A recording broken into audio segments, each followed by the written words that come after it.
Hey guys, All right. welcome to the Hi parade. everyone, welcome to Hello, the Escapement everyone. channel. Yeah, Welcome G'day, to the g'day. parade. Hey, hi Danny, hi JCB, Y2K Thomas. Hi. Nice to see you guys back. All Always Thanks, good right. to man. see all of you. Yeah. Always good to see you guys too. Pleasure. Hope you're all well. Yeah, just to prove I'm still alive. Here we go. Here we go. I washed my hair today. Hey, He's so alive. today's show, we're Dodger looks carrying like a scruffy on. schoolboy. Yeah. Scruffy schoolboy. I smell like it. It's only the shade when I was in London. All right, apparently we're live. Okay. Well, today's show is all about us carrying on. What we're looking at doing is it's everybody's choice of watches under 20k, but not Rolex. So if you think about it, a date just probably cost you 20k in a grey market. So it's people's choices of watches, free watches, but under 20k, not Rolex, and I believe not Patek. Correct me if I'm wrong, Thomas. not Rolex or not Omega. No, not Amiga. Okay, not Amiga. Yeah, I don't think you could get a Patek for £20,000. So Yeah, that's that was a challenge that was set to the group of us. So yeah. yeah, we've gone ahead with that. Let's not forget to do your customary wristwatch check if you have any wristwatch checks today. Yeah, I'll put one on. Actually, matches my top. Nice. Seamaster 300. And to my above, Danny Boy with his Danny. that ooh Daytona. wow, a Daytona. Man, that's a cracker. Love that watch, man. I've Cheers. got Casio today. Yeah. Why not? Nice. I'm wearing a Synchron Military, which is the follow-up to the Doxa Army, the copy of the Doxa Army.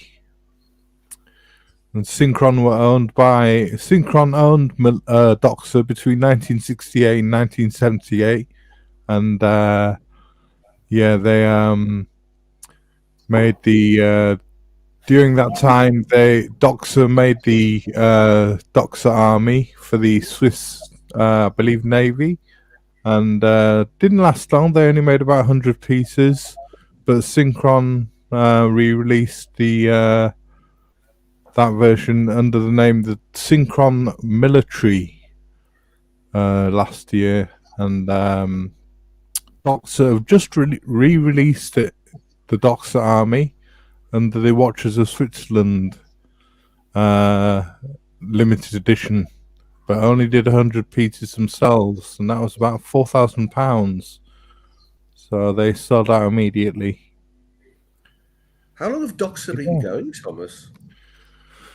Doxa, how long's it been going? Oh, I remember them in the 60s, 70s. yeah, they're big in the 60s. I'm trying to think now. I'll have to look back and do a bit of research on that. We've got a question from Alex here. Not sure, but are we talking Greek? Are we talking English?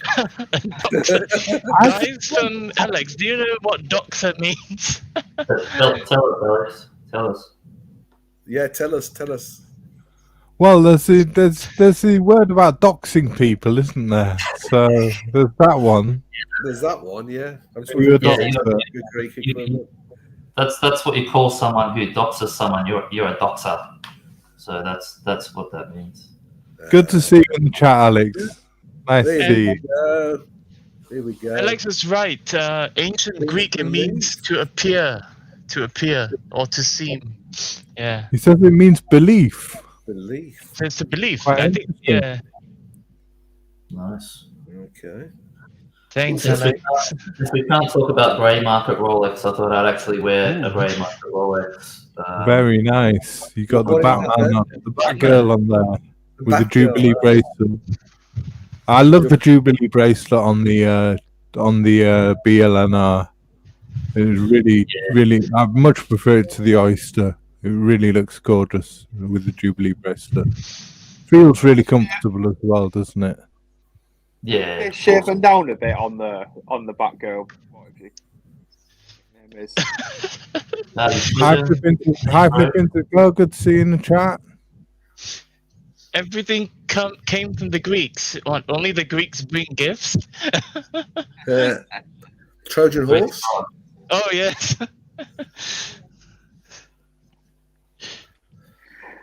Welcome, So- flipping Zippo. Yeah, go ahead, Tom. Yeah, so we'll get crack straight on with our choices, and we're gonna start with Dodger's choices. The main man, Dodger. Yeah, Dodger. So don't get too excited, guys. No, you got some nice choices. You got a bit of class to start off with. Really?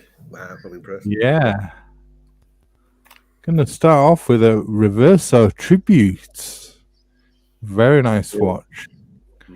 Oh, The monophase small seconds comes in at £7,250. You got a bit of class here, Dodger. And I thought you were posh, Tom, with your Panda Chocolat. With my pan au chocolat for breakfast. Yeah, I thought you were posh. No, this is Well, gorgeous. my posh watch. You know, if I was to be sort of working again, you know, wearing a suit, this would be my absolute choice. Evening wear, you know, or dressy watch. This would be my perfect watch. Yeah, stainless steel, manual wound, 42-hour power reserve. That Casafagliano leather strap from the Argentinian bookmaker as well. That strap really looks gorgeous, I think. And, yeah, When you hold that watch in your hand as well, or put it on your wrist, man, the quality just smacks you in the face. Like, it's just finished so well. The tolerances are just spot on.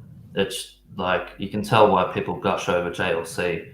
When you look at those things, they're just amazing pieces.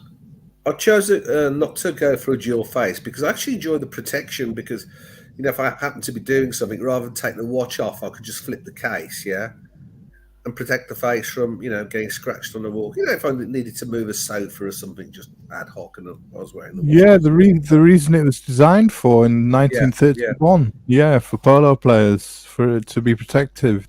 Yeah, sure. So I prefer that. For me personally, the way I am, I prefer, you know, that protective side to the watch. there's also the watch for golfers, especially when you're golfing. Yeah. You're not supposed to golf with your watch, though. So that's probably the worst thing you can possibly do is golf with a watch. What was it they say? Tiger Woods used to be like, "Yo, look at me with my golf stick, and he can still golf." You know, Tiger Woods playing with his golf sticks and wearing his watches. Yeah, Sponsored by Tiger, wasn't it? Tiger Woods. Oh, here we go. Well, there we are. We have it. See, everything comes from the Greeks, and there you go. No golfing from Perpetual Time. Fair enough, The Alex. best watchmaker.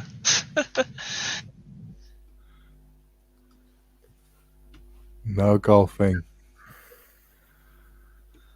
So I gotta say, I love this piece actually. I really like the blue, the leather, and the watch face all blue.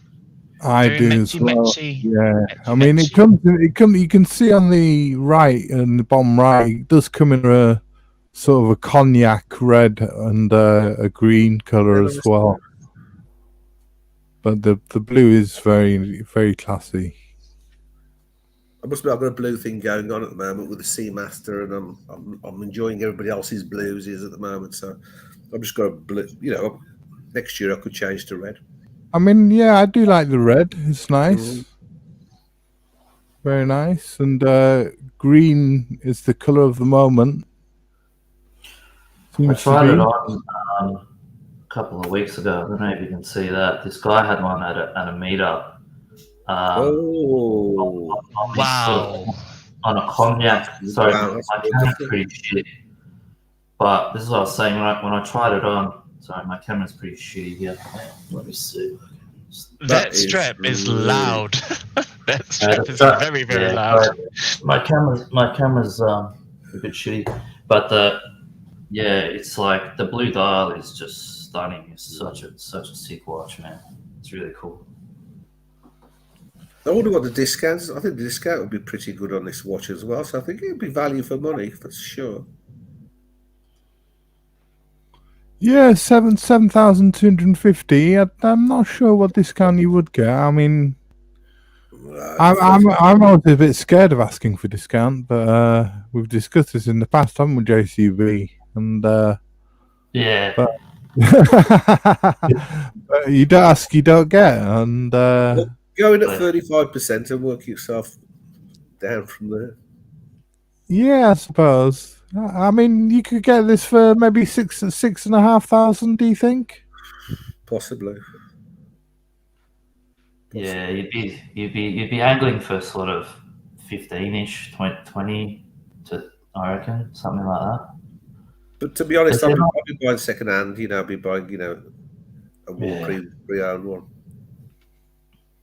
Despite how good these watches are, they're becoming popular now. I think they haven't really been that popular up until just recently. People are getting onto them just now, I reckon.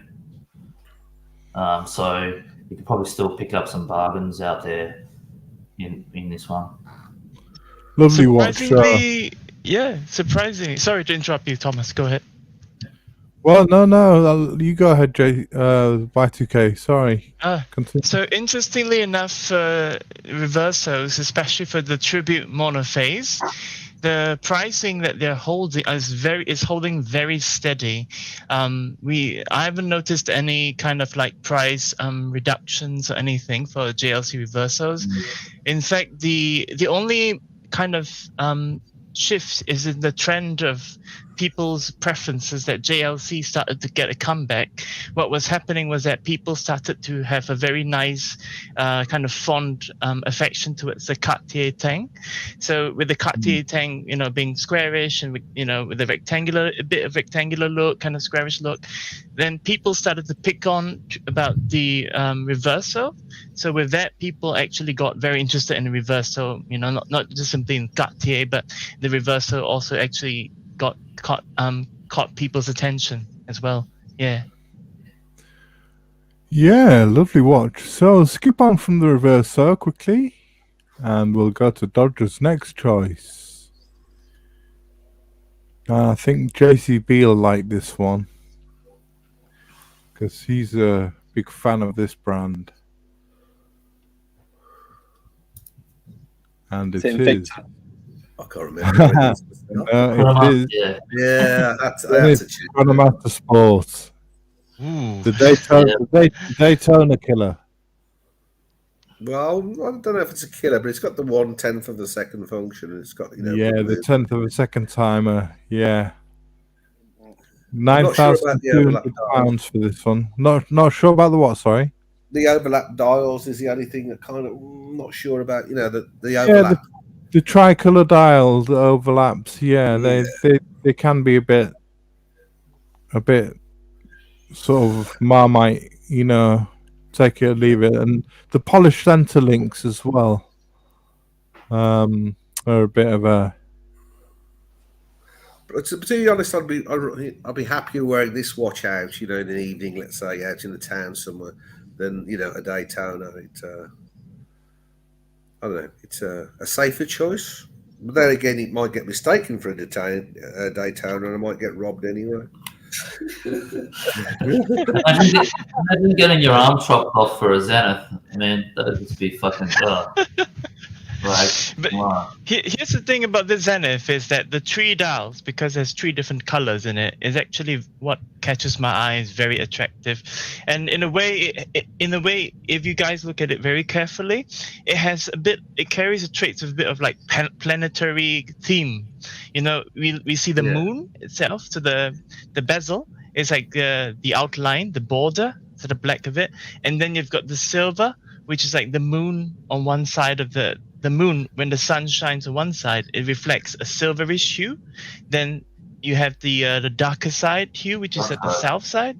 and then you've got the blue, the blue where it's more like when you're on Earth and you look at the watch from a cloudy night, and then you get the nice little dark blue hue. So it's actually very uniquely done with the kind of traits to reflect a bit of like space design as well. That's deep, man. I agree as well. It would look nice, with the choice of straps as well, different colour straps, and maybe even a leather strap, NATO strap, leather straps. Yeah. Yes, absolutely. Surprisingly, people always think of the moon watch and all these things, but people reflect this towards a Daytona. But at the same time, this one, to me, I really like this because of how they are very bold with the color configurations as well. They're not afraid to play with the colors for the subdials. Just like to welcome a few more people joining in the chat. Orange Hand, Meatball, Nick C, Ian Nicholson, Bafarius. Yeah, welcome everyone. Webcat. Yeah. Good to see you all.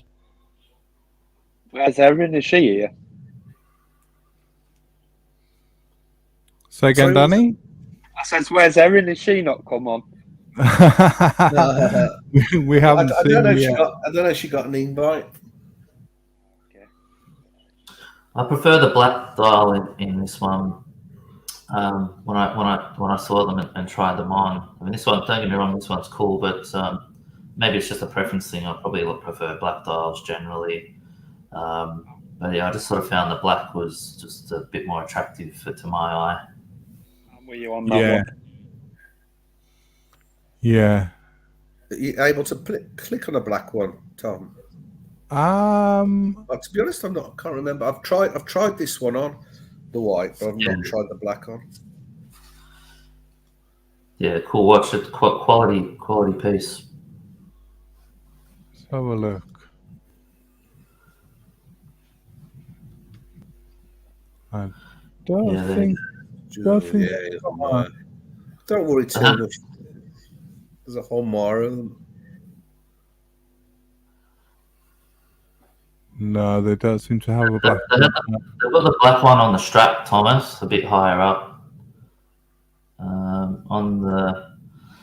Go up, keep going up, keep going up. So yeah, just there on the left. Yeah, I see it. Yeah, that's the one on the strap. Yeah. Okay. So this is a bit more sporty. Yeah. It's got a sporty look. It's also like the automobile, the speedometer in the car. It's got a more sporty feel to it. Yeah. I can see why some people would like to have this, the strap, the selection of the strap, and the watch face being darker, because it does make the dials, different. But this one you can tell it's a bit more on the on the sporty side of things, but reflecting, motorsports as well. If you're a biker, the biker on a Hayabusa, yeah, definitely. Yeah, again, you're not supposed to wear your watch on a motorbike either, are you? but seriously, the one thing about motorbikes, and it's not, I don't think it's so much the movement, but if you've got a Jubilee strap or an Oyster strap, especially if it's gold, the vibrations where the links. So what will happen is you'll find that if you're constantly riding your motorbike with your with the strap on Oyster or a Jubilee, it'll then get a sag. It's going to wear the links faster. So because of the vibrations, yeah, the vibrations, yeah. I bought 30 on my motorbike, and it's all right. Okay. You wear the 30 You wear the 30 anywhere, Danny. You chuck it in water. You chuck it in the stream. You wear it anywhere. It's your beta, isn't it? That 30. It's got to be able to do what I can do. Otherwise, it's pointless. Exactly. That's what a watch should be able to do. Ladies and gentlemen, Danny Boy is a brave man with the 30, and if you remember what he actually once pitched it into a pond, and people were, oh my god, no. So only Danny, guys, only Danny Boy. So move on from the Daytona killer, as Alex put it. which I think it is. And we've had Dodger choose a dress watch in the JLC, a chronograph, and now we got to a GMT watch, Yeah, gotta have a GMT. a Black Bay GMT. Yeah. Simple. Nice. £3,200. And this is the Tudor Diet Pepsi, as it's known by many. Rivet bracelet, MT5652 movement with a 41mm case, domed sapphire crystal, 70 hours power reserve, 200-meter war resistant. Great watch. Love it. These watches. I think Timex have just brought out. I'm just putting this out. I think Timex have brought out a new GMT. It's quite nice. Quite nice, the new Timex. On a Timex Q version, is it? Yeah, Right. Yeah. You just go on, haven't you, Danny? What's that, sorry? Yeah. What was that, Thomas? Say again? What did you say, Thomas? Haven't you just got one of these? Yeah, I really enjoy it. More than I thought I would. I didn't know that. Yeah. So you're enjoying it and having fun with it. Yeah, I think Just it's a cracking watch.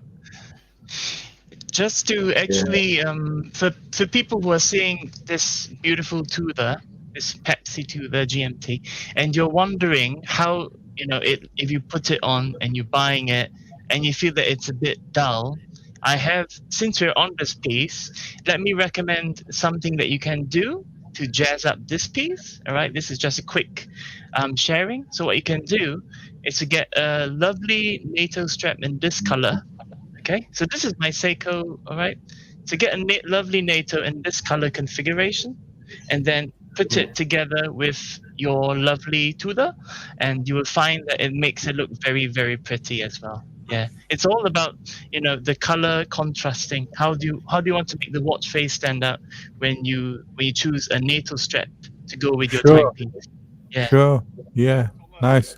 That's a great thing about NATO straps. You can get them on all different colors and mix them Correct. up and just sort of like make you watch different. And Ian, Uncle Jonga says in the chat, Ian Nicholson, I believe, got one of these. I think I saw him on a video getting one of these from the shop. So congratulations, Ian. Yeah, great choice of watch. Thomas, Yes, Danny. have you got that NATO strap, the French NATO strap? Bastille NATO strap, yeah. I've got that on one of my watches, yeah. I thought you'd have the French one to go with the pain au chocolat. I'm not gonna live this down. Just because I had a pan au chocolat for breakfast, and Danny's giving me stick about it. He says like he's calling me posh. He's calling me posh for having a pan au chocolat. We're not having a bacon butty. I can afford a bacon butty. They were cheap, these pan au chocolates. They were cheap from the supermarket. So Pain au chocolat. it'd take me more time to cook a full English. I can't. I was in a hurry. Sorry, Lovely everyone. bangers. No, all good, Thomas. I eat Marks and Spencer pancakes. Guys, if you need any diet you're tips, just come to the right place.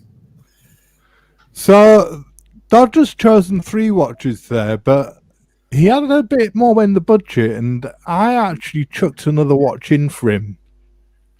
Okay. He chose his 3, and I actually threw another watch in there for him as well.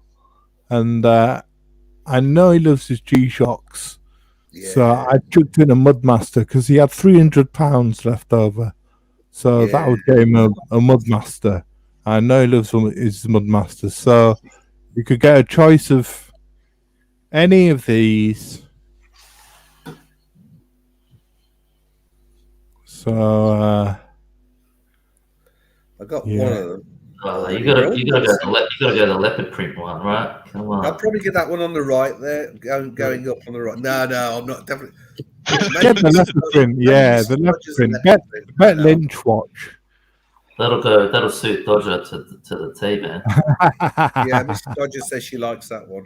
If you go up a bit, the one on the right there, possibly up again, up again, up again, Up or again. down again, down again. That one on the right, something about with that one. with the orange.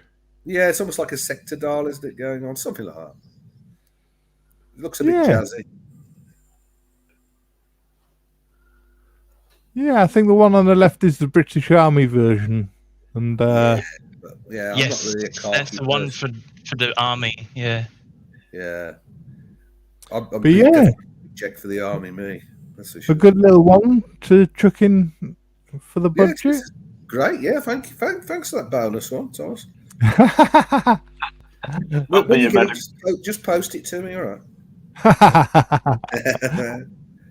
think you've picked some good choices there, Dodge. With I what love you that. said. I love that collection. That's awesome. Really nice. Well done. Thanks, mate. So we're going to move on to Bufaris. Oh, His that's good. choices, and he's gone with a lovely choice. This will be approved by Alex. He's gone for the IWC yes. Big Pilots. Big part.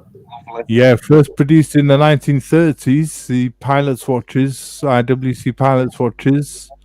This has a anti-magnetic Faraday cage in it to get away, stop the magnetism inside the steel case. It's got a power reserve display on the at 3 o'clock. The 7-day power reserve is using one of the IW5 1111 movements, I believe. It's £10,900. It's a lovely watch, cracking watch, really good. I believe I saw Jurgen Klopp wearing one at the Champions League final, and yeah, so he gives it his seal of approval. I like the watch, but one thing with my wrist, because my watches tend to slip down, is the crown. I think it would, there's a twist my wrist up. I think the crown would sort of dig in, that size of the crown. But that's just me. I think. Yeah, that diamond crown is very large, and you're right. When you've got a crown that's big, it can dig into your hand a bit, especially if it's a large watch like this. This is 46 millimeters, so it's going to without the crown. So it's going to be big for me. Can maybe dig in, but I love the leather strap with the studs. Yeah. What do you think to this JCB? Do you like the IWC Big Pilot?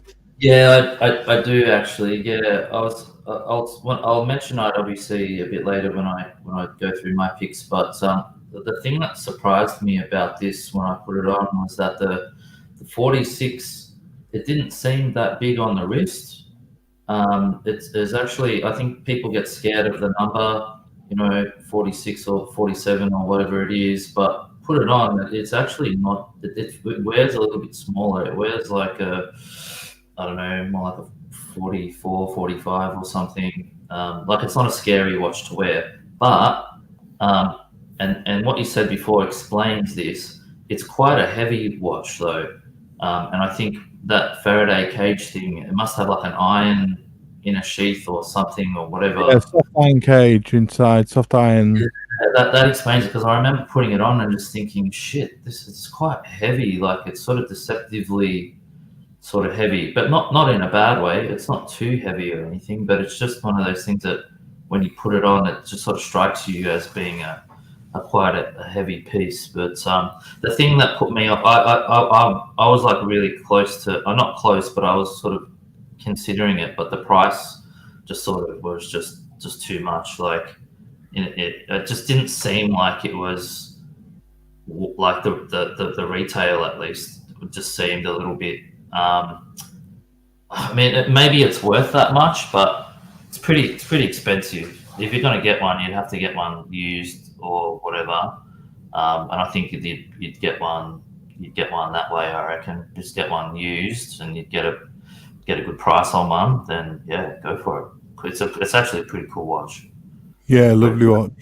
I mean, Orange Hand has an interesting comment. He says that I'm conflicted on IWC pilot heritage, making the big pilot for the Germans and the Mark 11 for the British. Yeah, he's got a good point. I mean, IWC made a lot of watches for the British. I mean, Dirty Dozen watches and the Mark 11 and quite a few different ones. And then made the big pilots for the Luftwaffe. Which is an interesting point, so... Yeah, but I mean, yeah. But then... A lot of manufacturers were making stuff for the Germans, right? Like Mercedes, and there was a lot of watches that were going up on pilots' wrists, and you'd carve out half of the market if you sort of were thinking about it too much like that, maybe. I don't know. Yeah. I mean, I get it. Orange, like, I understand what you're saying, but... Business is business, I suppose, isn't it? Yeah, I mean, I don't know. I don't think it's a reason to sort of discount looking at a particular piece. Right. So, yeah, your 2 cents worth. But I find IWC. I don't know what it is. I mean, they're pretty bloody expensive overall. I don't know. Maybe the quality's there. Particularly when you look at the chronographs as well.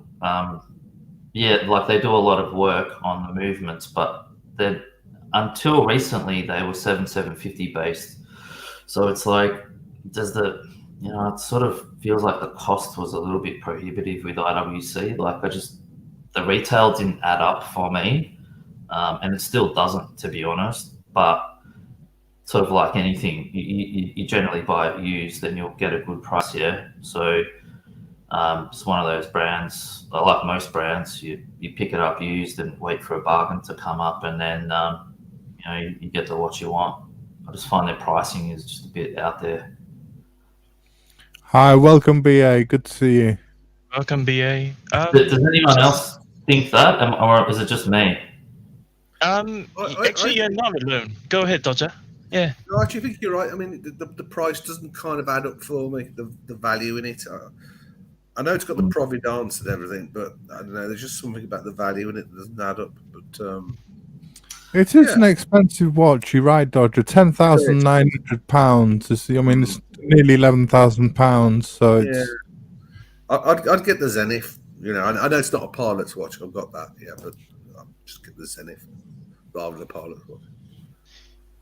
Actually, to be honest, the comments that you guys have shared about the pricing for this piece being pricey is not wrong. The only thing that if I really would like to, if we have any IWC fans in the house, I quite like this one. But the big turn-off factor for this piece that stopped me dead in my tracks, literally because in Singapore, the price for this piece is actually, they just recently went up in April, and it was 19,000, and now it's 20,000. So that's a big jump, so for actually potential buyers.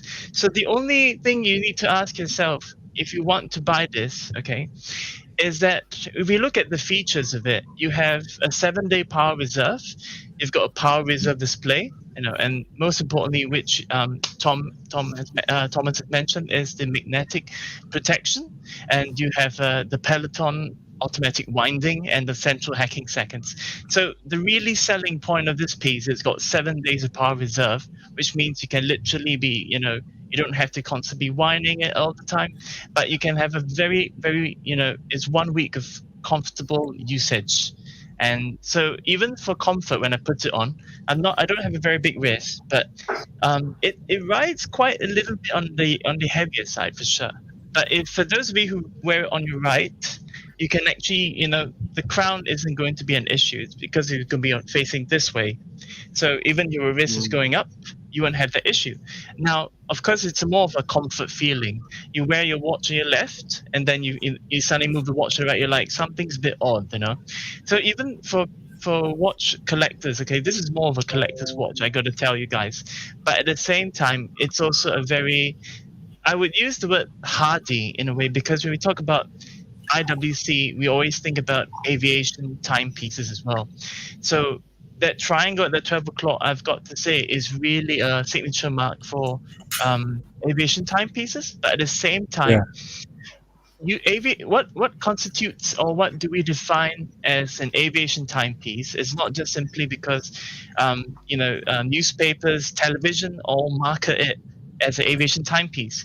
Any watch can be an aviation timepiece, as long as you give it that feel. Is when you wear it, it gives you that feel that it matters to you. So to me, I would still go for this piece. The only stopping factor, I would reiterate, is the pricing. But in terms of, if you want to get one, your best bet is to go to the grey market area to get a good one, but with a proper certification from a watch, from a watchmaker, that it's really good, its running condition is good and everything else. Yeah. I must say a big hello to Pocket Watch Time. It's great to see you, and I learned a bit off him on a Tea and Ticker stream. He was on talking about pocket watches, and I asked him a question. What do people like about pocket watches, and what sort of things are people interested in? And he said, people are either a case fan, a dial fan, or a movement fan. And I found that a really interesting comment. It really opened my eyesight to pocket watches, and that applies to wristwatches as well, I think. And you're obviously a case fan when you're on this watch, I think.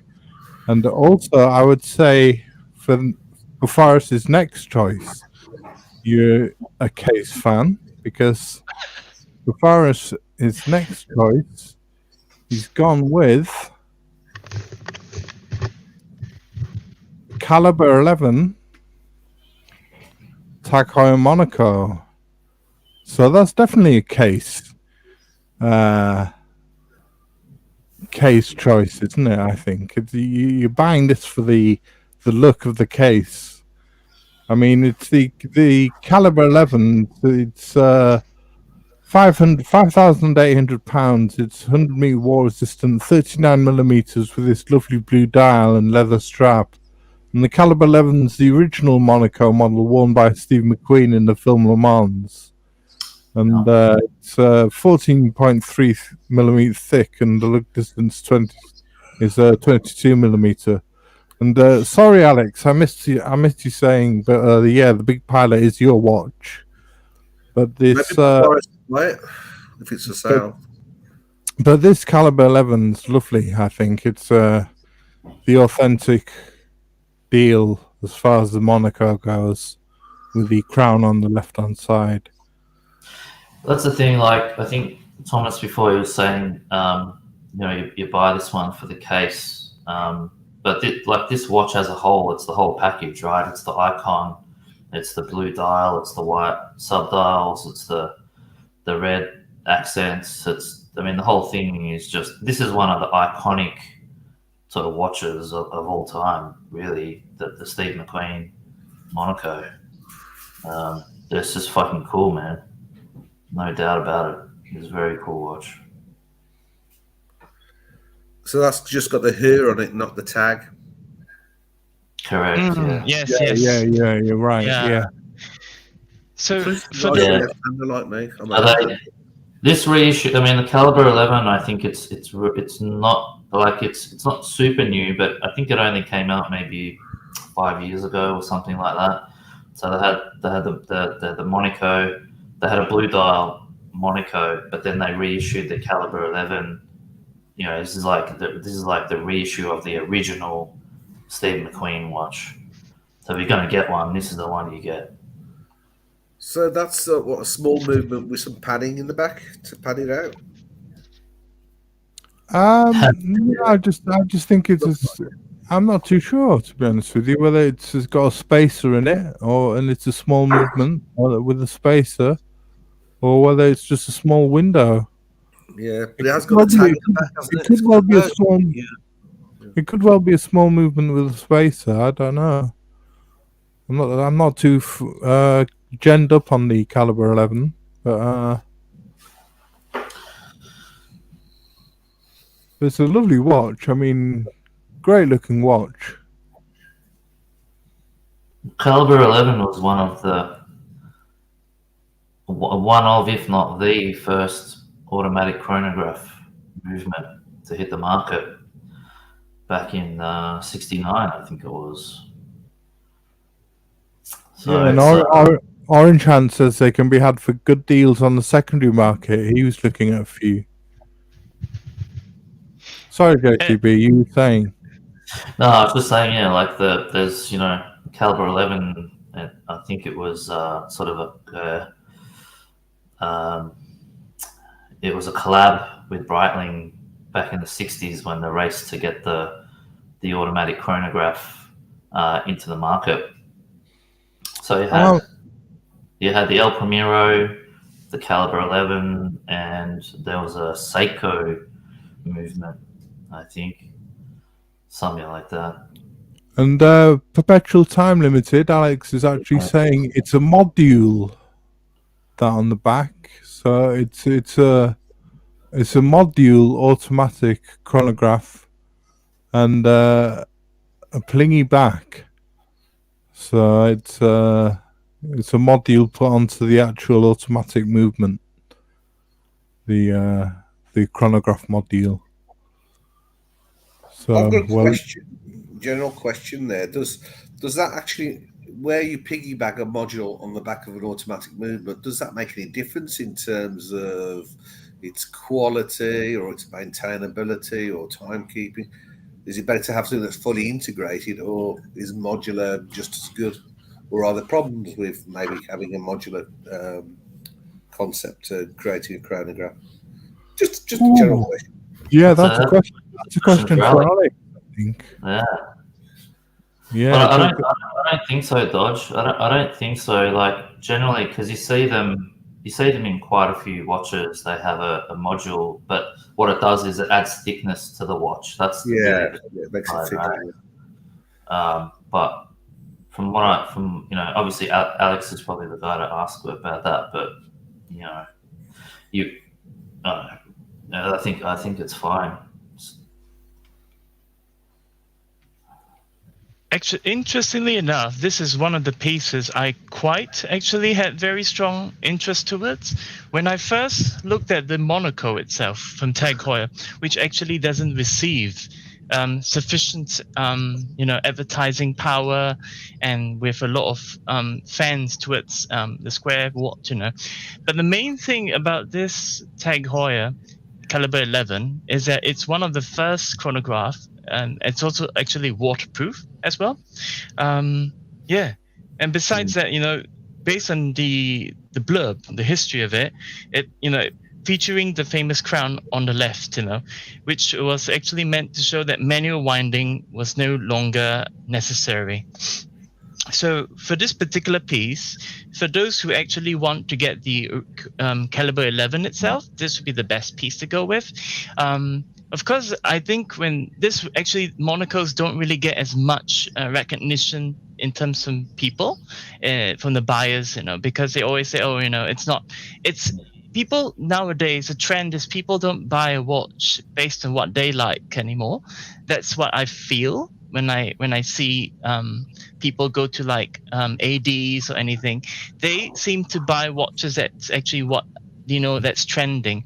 But that's why I always say that when you buy a piece like this, it really has to connect to you to have significance in it. If you don't have the kind of like personal significance and connection with the piece, you buy it almost like an empty, soulless person. There's no connection to it. So if I was to buy this piece, it would be something that my connection to it is because of how I like automobiles to it, keeping in touch with the whole ethos and the whole mantra of automobiles and motorsports. Yeah.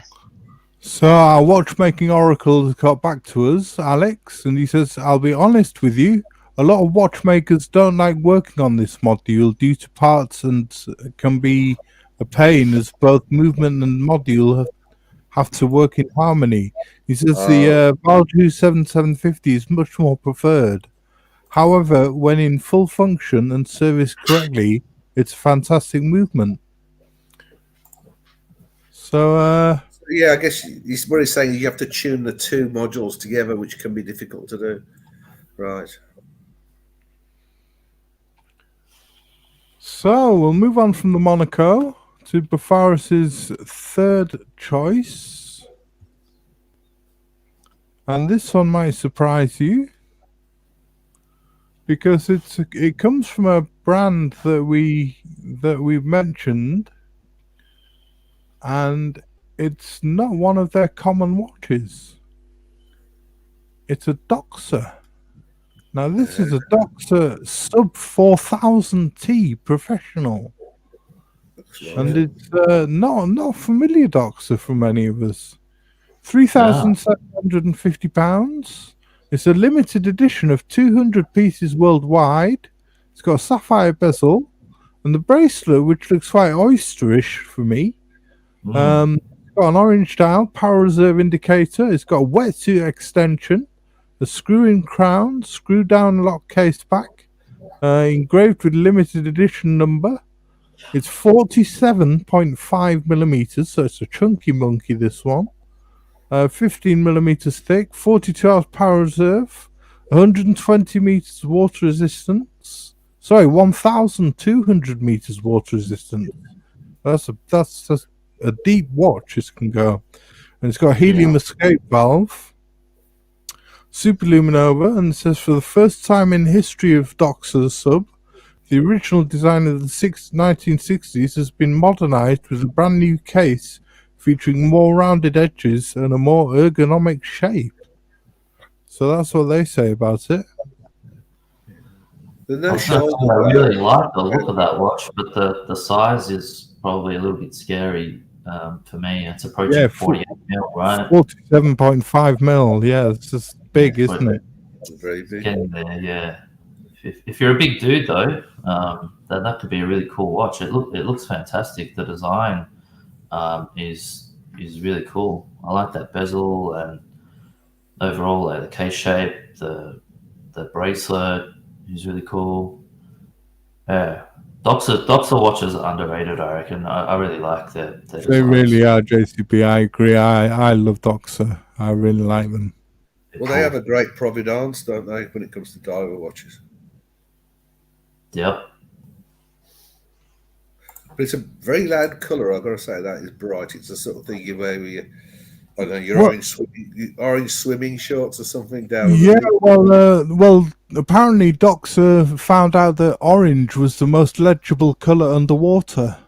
So it was the most visible when you're underwater. So it's with the black hands, it's and you're going 12,000 feet underwater. Sorry, not 12,000, 1,200 feet underwater. I sort of feel like with Doxa, like you have to get one with a bit of orange on it because it's their sort of trademark color.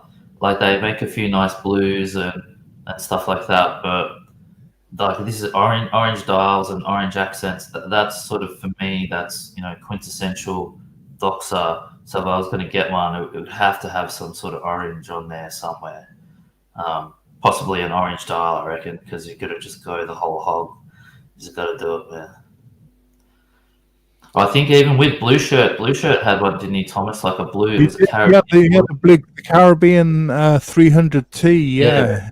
Even that one had orange accents around the bezel from memory. It still had some little bits of hints of orange on it, which made it really cool. Those are the main people at the watch show. Okay. Oh yeah, there's D-Time Love Show. It's in partnership with Doxa. Doxa, the main sponsors of the Watch Time UK 2022 show that's happening in September. So if any of you based in the UK or in the UK in September and you're watch fans, go to the D Time Love Show channel and check out his Facebook page and check out his what he's advertising for the show. He's the main man for the show. It's called World Time UK 2022, and it's going to be held in London.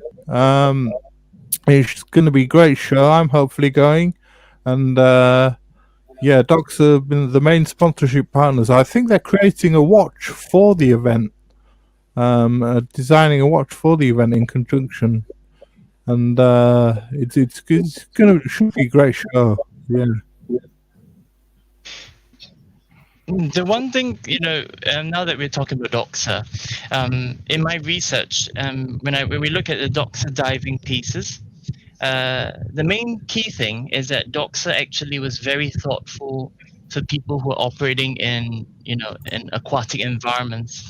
So if you take a look at the bezel itself and look at the very edge of the bezel itself has actually an exclusive sawtooth edge, so it's a bit more grippy. The whole concept and ideal of these pieces having the sawtooth edge is to make sure that when commercial divers or combat divers or scuba divers, when they're wearing gloves, the handling of the bezel is easy and smooth, and more importantly for easy positioning, where divers are normally armed with cumbersome diving gloves. So the cushion shaped, which some of us would call this piece, is called the cushion shape. Okay, and the beads of the rice bracket of Doxa design, actually, as JCB and some of you have shared, the orange color is signature to it. But the one thing that I quite like about this whole concept of orange and Doxa is that whenever someone surfaces from the deep sea, the whole idea is that orange actually helps to make the watch very bright. One interesting thing is that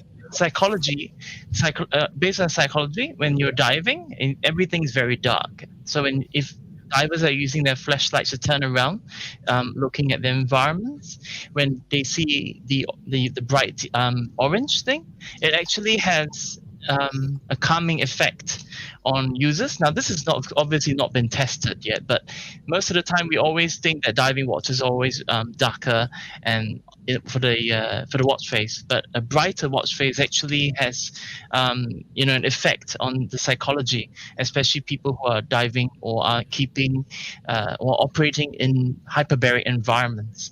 So the orange actually reminds them of sunlight, because most commercial divers operate in diving bells or in deep sea environments, and the orange actually helps to generate a sense of positivity as well. Just thought to share with you guys. Yeah. Pocket watch time. I'm jealous of you. You got the limited edition ceramic Doxa Army. Unfortunately, I'm wearing the second-rate version. I'm wearing the Synchron Military that came out before. Welcome to Abdullah Watches. How are you doing, my friend? All well. How are you guys? Hope everything is well. Good to see you. Cool, man. Hello, Abdul. Good to see you, How are man. you? How are you guys? Hope everything Good is to good. see you on board. Welcome. Thank you. Yeah, I messed up the timing. I thought 12:30 GMT is 2:30 Central European. So I think I had the wrong timing then. All No, good. it's great to see you, my friend.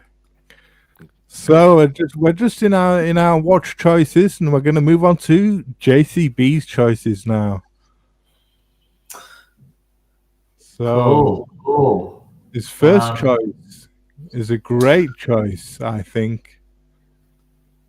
This is the Glashütte Original CQ Nice. Panorama Date, part of Geo's specialist collection.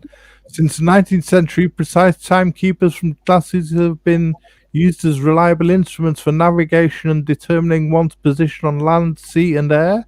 Numerous historic marine chronometers, observation watches, pilots and divers' watches made in Glashütte testified to the use of high-precision watches and instrument watches, which found widespread and highly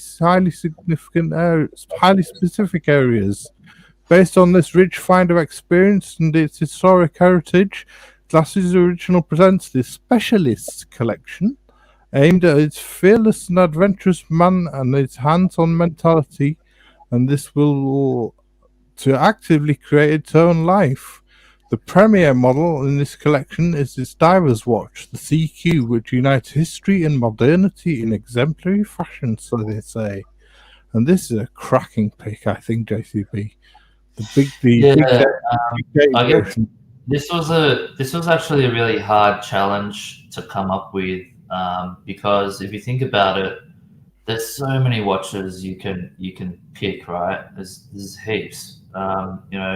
The IWC, Breitling, Zenith, JLC, like the list goes on. Like even without Rolex and Omega, so many watches you can pick. But what I sort of wanted to do with my selections was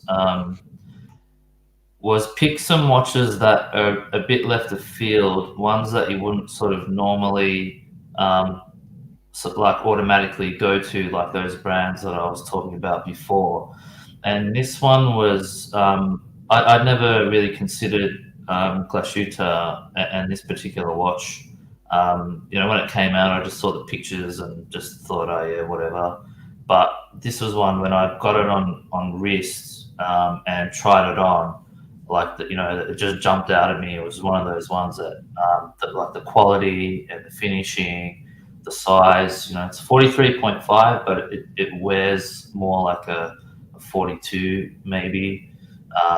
Just was a really nice watch on wrist. So the problem with this one is that it's really expensive. Like it's this is £10,400. This one, so it's half the budget. Yeah, it's too, like the list price is too much. You wouldn't buy it new. I'm not suggesting to go out and buy one from the AD. You would want to get it secondhand and get a deal on it. But I just think, just as a watch, like leaving the price aside, it's just one of those watches that I just sort of recommend you go and just try it on if you're thinking about a dive watch in the sort of Submariner type of category. Just go and try it on. You might be surprised. So yeah, it's I just found I don't know much about Glashütte Original, but I know that they're quality brand. A lot of the components are in house, I believe. This movement's a in-house movement. 100-hour power reserve, 300-meter diver. It's technically pretty cool watch, and it looks good on wrist too. So nice pick. I really like it, but Alex is saying Perpetual Time Limited is saying avoid the Glashütte. I don't know why, but maybe from a watchmaker's perspective, he might have some insight on that, or there might be a particular reason why you want to avoid them. I would suspect because it's the parts and the availability of parts for servicing and so on. I think because these are fully in-house, to get it serviced, you would have to send it back to Glashütte, obviously, and get them to work on it. It might take 6 months before you see the watch again, or whatever. Maybe that's sort of what Alex is getting at there. Right. So, but look, potentially, I don't know. But from like I don't know too much about Glashütte, but I haven't heard many people have problems with them. I know a couple of guys that have the Panorama. The Panamanic Luna, which is that sort of Langer 1 looking watch. And yeah, so Alex is saying restriction on parts and spicy on the service cost. Yeah, I mean that's probably the downside. But I think if you're considering spending that sort of coin on this sort of watch, I imagine you've probably got a fair bit of coin to throw about. Yeah. You know what I mean? So Yeah, it's at the more expensive end, but I just think as a piece, it's probably just worth looking at. There's a 39.5 mm version of the watch as Yeah, well. there is. You're right. Yeah, Yeah. it doesn't have the date, I believe, or the Yeah, dates in it. the smaller one doesn't have the big date, but I really like this big date version. It's very Glashütte Langer-ish, isn't it? It's from that opera house in Dresden where the big date came from the Yeah, big. the quality, like the way that the numerals are really nicely polished and stepped up on the dial as well. It's just one of those watches you've got to get on your wrist and get in your hands and have a look at. So that's sort of the point of me bringing this watch up, is just to sort of put it out there to the punters as a watch to just go and try it on, check it out. And Alex is saying, notice screws on the back of the links of the bracelet, which are here. It's a very well made bracelet, very well made. So You know those watches that you get in your hand and you can just tell they're quality pieces. This is one of them. This was one that jumped out at me in terms of the quality sort of piece. What I was saying before about the JLC, the Reverso as well, when there's that sort of quality feel to it, which even with some Rolex you don't really get that feel. This one, you just fucking, it hits you in the face. The quality is like really nice piece. I mean, you're based in Germany, aren't you, Abdul? Have you much experience with Glashütte Original? Exactly. I was just gonna chime in. I've had only good experience until now with Glashütte Original. I have to say, I totally agree with GCB with what he says. Don't buy it new. If you get an offer 30% under list price and you have the coins to do it, then do it. All the other stuff with the service, if you buy another watch from another obscure brand, you will have the same issue. So I don't see an issue in buying a watch in service. You could sell it after 5 to 7 years, then you don't have to service it. If that's a big issue for you, That's the solution. I like that. Yeah, easy solution. And I tried the 39 millimeter one. It's pretty nice. I really liked it. The 42 one is a bit big for me. But I love also the Senator line, for instance. Beautiful dress watches, and even really nice. heavily discounted new as well. Like I was in the airport couple of weeks ago and I found one for like 35% off in the duty free. So definitely a watch to buy discounted, not new. Right. So from Glashütte Original to your favorite brand. I'm not sure it's my favorite brand, but I've got a bit of a your Breitling's probably a favorite brand, isn't it? But this is one of your other favorite brands. I don't know. I don't think I have a favorite brand, to be honest. I just like a shit ton of watches, and I just, I like it's just about the watch that speaks to me. And there are certain Zeniths that I like, and the watch that I have that happens to be my favorite watch out of all of my watches is a Zenith. So I think that's probably where I get the Zenith sort of shtick from, But this watch here. This is fantastic. The Zenith A384 Revival, the 50th anniversary El Primero, manual wind El Primero movement, which was the first integrated automatic chronograph movement, which still to this day is the most precise series made. Zenith founded in 1865 by George Favre Jacquot, and they have a rich history in producing watches that have become icons, and this certainly is one. It's I love it. This one here I hadn't really another one. I never thought about it. When I saw the pictures of it, and I never thought twice about it. But then I was in the AD, and I just said, "Oh, give me a look at that Zenith. Let me get it on wrist." And when I got it on my wrist, it just blew me away. It's such a great watch on your wrist. It feels like it was just made to be put on your wrist. It wears so well. It looks super weird, I get it, but when it's on your wrist, it just works. Like the case shape and everything. It's an amazing piece. This one. It's only a small one as well, isn't it? 37 millimeters. Yeah, it's 37 mil across, but the lug to lug is quite long, so it fills up your wrist like lengthwise, but it's sort of slim. So this watch doubles for me in my collection as a chronograph and a dress watch, actually. So I've kept it on the leather strap so that you can wear this one with a suit, or you can wear this one with your business casual if you wanted to. So it sort of it sits on that. It gives you some versatility. This piece. When you see it in the metal, you can actually see how you can pull it off with a suit. It just goes really well. It's actually, believe it or not, it's a pretty versatile piece, this one.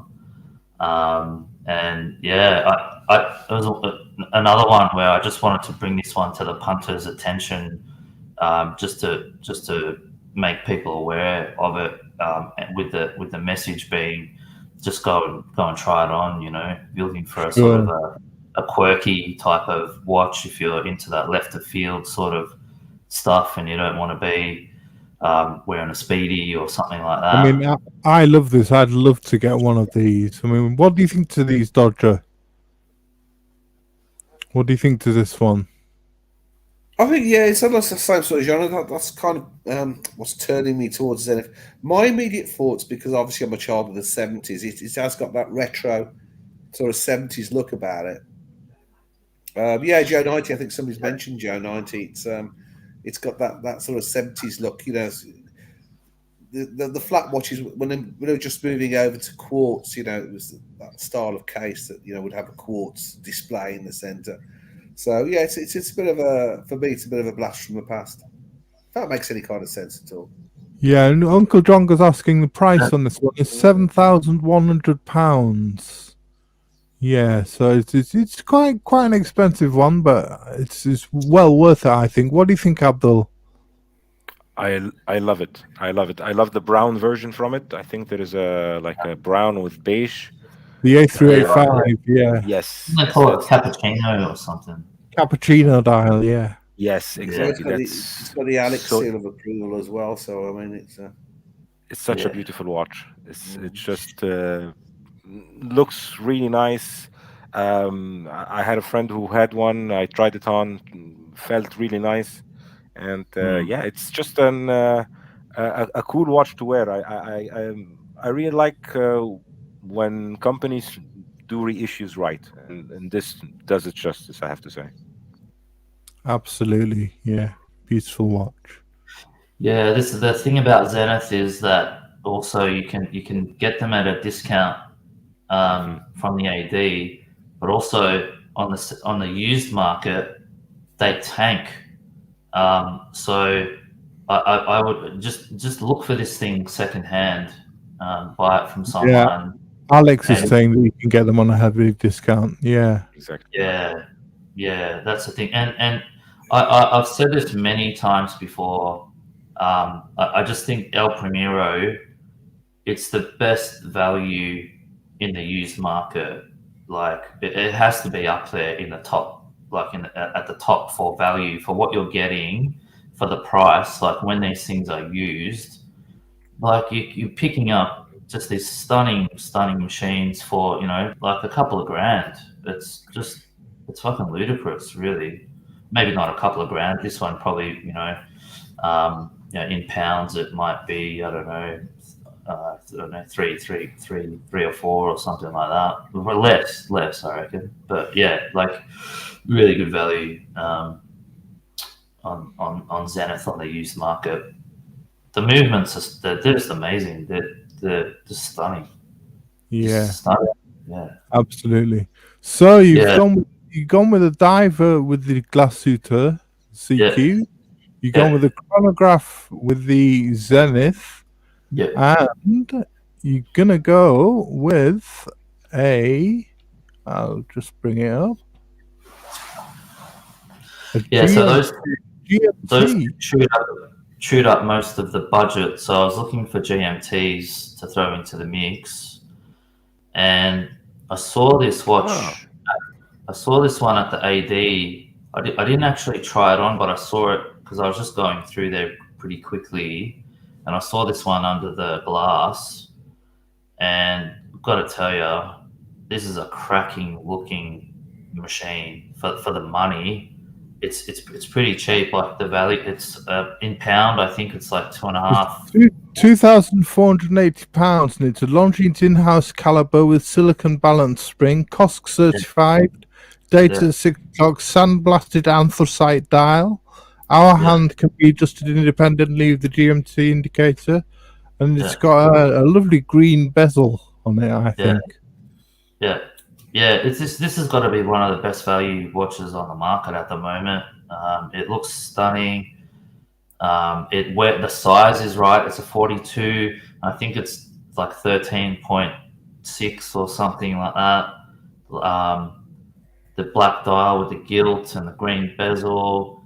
It's seriously got another one for you guys to go and try it out and get it on your wrist and have a look at. It's a great looking machine. And so, with my collection, you got a diver, a chrono, and this is the GMT. A lot less expensive than the other ones, but this one I feel like it holds its own as a piece with the other ones. Just as well. Like it's up there. Really cool piece. What are your opinions, Abdul? Do you like it? I love Not it like as well. Yeah. The three choices are perfect, GCB. I have to say, three complementing each other, and this Longines is one of these watches that, if you like value, you would love this watch. A big brand, not the biggest, but old, respectable brand. Great specs, COSC certified, looks great, functional. You have the date, you have the Zulu time. What can't you love about it? It's definitely one of these watches. I really like the bevel glass on it. Yeah, the only thing I don't like is the stars in the 6 o'clock. That's the only thing I don't like. Well, Agree, man. Yeah, I agree. Your brain just has to ignore the stars. Yeah, I totally get it, man. Yeah, that's the only thing. But I think, for like that being the only sort of real downside, I think it's pretty cool then overall. Like I can't think of anything. Yeah. Orange Hand says Longines are gunning for Tudor, and yeah, I think so. Justin Ford really likes that GMT hand, the long GMT hand, and I agree with you, Justin. It looks really nice, lovely watch. Nice. But I agree with you about the stars. They could have done without those at the bottom. Yeah. Although I was watching an ID guy video, and apparently the stars have some meaning. Like that was on the original ones that it signified something about maybe the chronometer spec or something like that. It's some sort of nod to, like it's a sign of something. They don't just put them there for the sake of having the stars. Like it's something that they're still shit, but they're there for a reason, what I mean? Well, that's a great three-piece, I think, JCB. Wonderful. Great choice. It was hard. I think probably honourable. The couple of honourable mentions before we move on. I think the Tudor Pelagos left-hand drive, I think, is a pretty cool watch. I like that one. Lovely, yeah, brilliant. That's a brilliant watch. The LHD, the Tudor.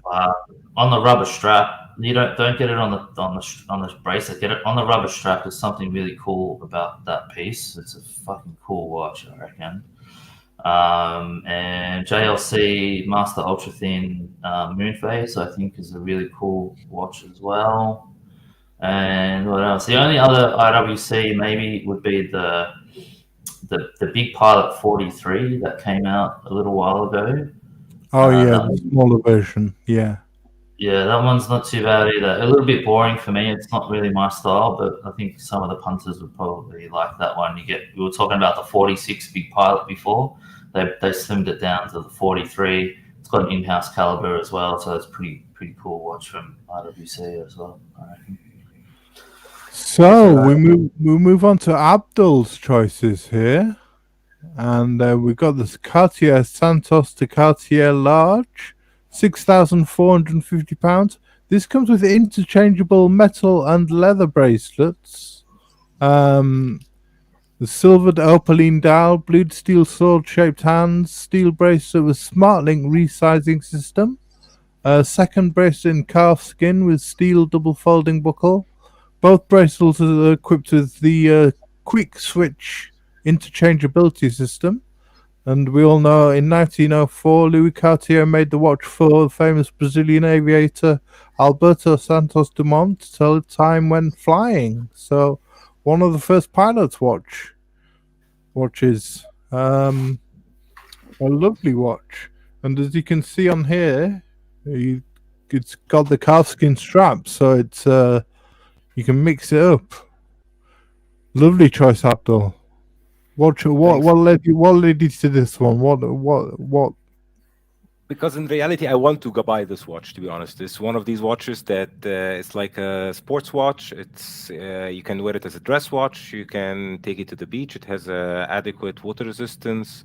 Looks good, recognizable everywhere. So it just felt like if I had to have 3 watch collection, I need to have one watch that can do it all, can wear it every day, don't get bored with it. And with the interchangeable bracelet system, it just makes it so much easier to on the fly. Today I'm wearing browns. Okay, I just put the brown bracelet on. Today I want to wear it on rubber. I'm going to swim. I'm going to do some aquatic activities. I can put it on a rubber bracelet. I want to dress it up, leave it on the bracelet. So and it's just the classic look of Cartier is just unbeatable in my opinion. I love them. I have only a dress watch, a smaller dress watch, an older one that my father gave me from his collection. But I'm planning in the future to get a Santos in my collection. I've got to There's say, different sizes of this one, isn't there, Abdul? Like it's like like medium and large, or an XL or something. Is that right? Exactly. This is the medium. Exactly. Yeah, this is the medium one. That's the medium one. Yeah, okay.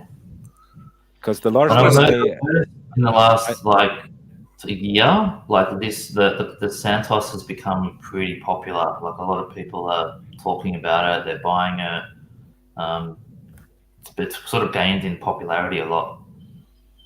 Definitely. I was maybe 6 months ago in a AD that sells Cartier in here in Germany, and I tried the Santos on, and I was really reluctant to leave my credit card and just buy it. Except I was just in the process of buying a new car and changing work, and it was a bit then too much to commit for at the moment. So I thought, okay, I'll just recollect, but it's still on my to-do list to get one. Yeah, lovely watch. Alex isn't a big fan of this because he says the movement inside isn't very good. But What do they do? Do they do in-house movements, or do they bring in movements from somewhere? I think the new ones are in-house movements. They have this new watchmaker lady. I don't remember her name, but she's pretty good watchmaker. And but I think this might be the older one with an ATA movement, maybe an ETA. I'm not 100% sure. I'm glad somebody's brought Cartier into the mix. If it wasn't for the Reverso, Cartier would be one of the ones I'd consider. Apart from, I have heard it's the movements can be a bit hit and miss, and I also heard, I don't know if it's true, that I don't think they repair the watches, the movements as such. They swap it out. So I guess purists would probably want to know they've still got the original movement there. But Alex is saying it's an in-house movement, but it's terrible. He's saying, yeah. Oh, they do swap it out. I must have heard that from Alex. Yeah, they do swap it out rather than do a repair. So I guess you don't know what you're getting. If you're getting a repaired movement, you don't know how old that movement is. You might get a movement in your watch which is older than your watch case. Yeah, so lovely choice there, Abdul. I think I'm a big fan of the Santos as well myself, and design-wise, it's a cracking watch, I think. But as Alex is saying, Alex is really making a point there. I think we've got From the message Central there. Time. Yeah. Cartier will be gunning for you tomorrow. Abdul, as much as you like this Cartier, there was quite a while ago when I first was thinking of square watches, I considered the Cartier Santos, the XL version, which was one that I looked at it. But then later, after a while, I kind of shifted towards other Cartier models that were a bit bigger. I always like to get the chunky watches. Yes. Yes, I tried the XL, but I am the opposite. I like smaller watches. Like I do enjoy wearing 34, 36 millimeters. I have a 17.2 centimeter wrist, so around 6.8 inches wrist, so a medium size. So I can go away with wearing smaller watches. Makes sense. Yes. It's cheaper as well buying 34 and 35 millimeter watches, vintage one especially, much cheaper than the a lot of vintage watches are generally small, aren't they? 34 mil. You're right there, Abdul. So JCB started us off on the Glashütte original path, and Abdul's gone for one himself. The Glashütte original. Panamatic Luna. This is a stainless steel 40 millimeter big date moon phase, I believe. Modern German watchmaking that meets very high standards of quality, giving a contemporary look. Some might say a poor man's Lange 1 copy, but I think it's a great company doing their own take in a variety of colours. £8,600 this one. And green dial with alligator strap. Yeah, for me, this is like the A. Zone alternative for under 10K. You can't get any nearer to an A. Zone Lange 1 by buying this watch. You have the big date, you have a moon phase, you have this cool shifted time telling, you have the big seconds, which looks fantastic, and you have also the green, which is very fashionable as well at the moment. And you have also 40 millimeter size, so perfect size for me. And for me, this is like the go-to watch on weekends and maybe in meetings or conferences or something like that. I would be putting this one on. Yeah, it's as you say, it's green, the color of the moment, and I really like this watch. Is that a moon phase on the top at 2 o'clock? Yes. Yep. Yeah. But it's got the big date again, and it's a really interesting watch. This, as you say, it's sort of a Lange 1 on a budget, and I really like it. Yeah, I think Glashütte Original makes a lot of nice watches, and I was actually planning before the whole Corona stuff to go on a tour in Glashütte and visit Nomos. I haven't had an appointment with Nomos to go and check their factory and Glashütte as well, but then Corona came and everything was cancelled, let's say. And really? I tried to... Yeah, because of all the restrictions that we have in Germany, we have very high restrictions. Now it's a bit loose. And I'm trying to plan this summer to pass by a couple of days there and visit the factories. And because I had an invitation from Nomos to have lunch with the guys there. Go to the Nomos factory. That would be great. Yeah. Wow.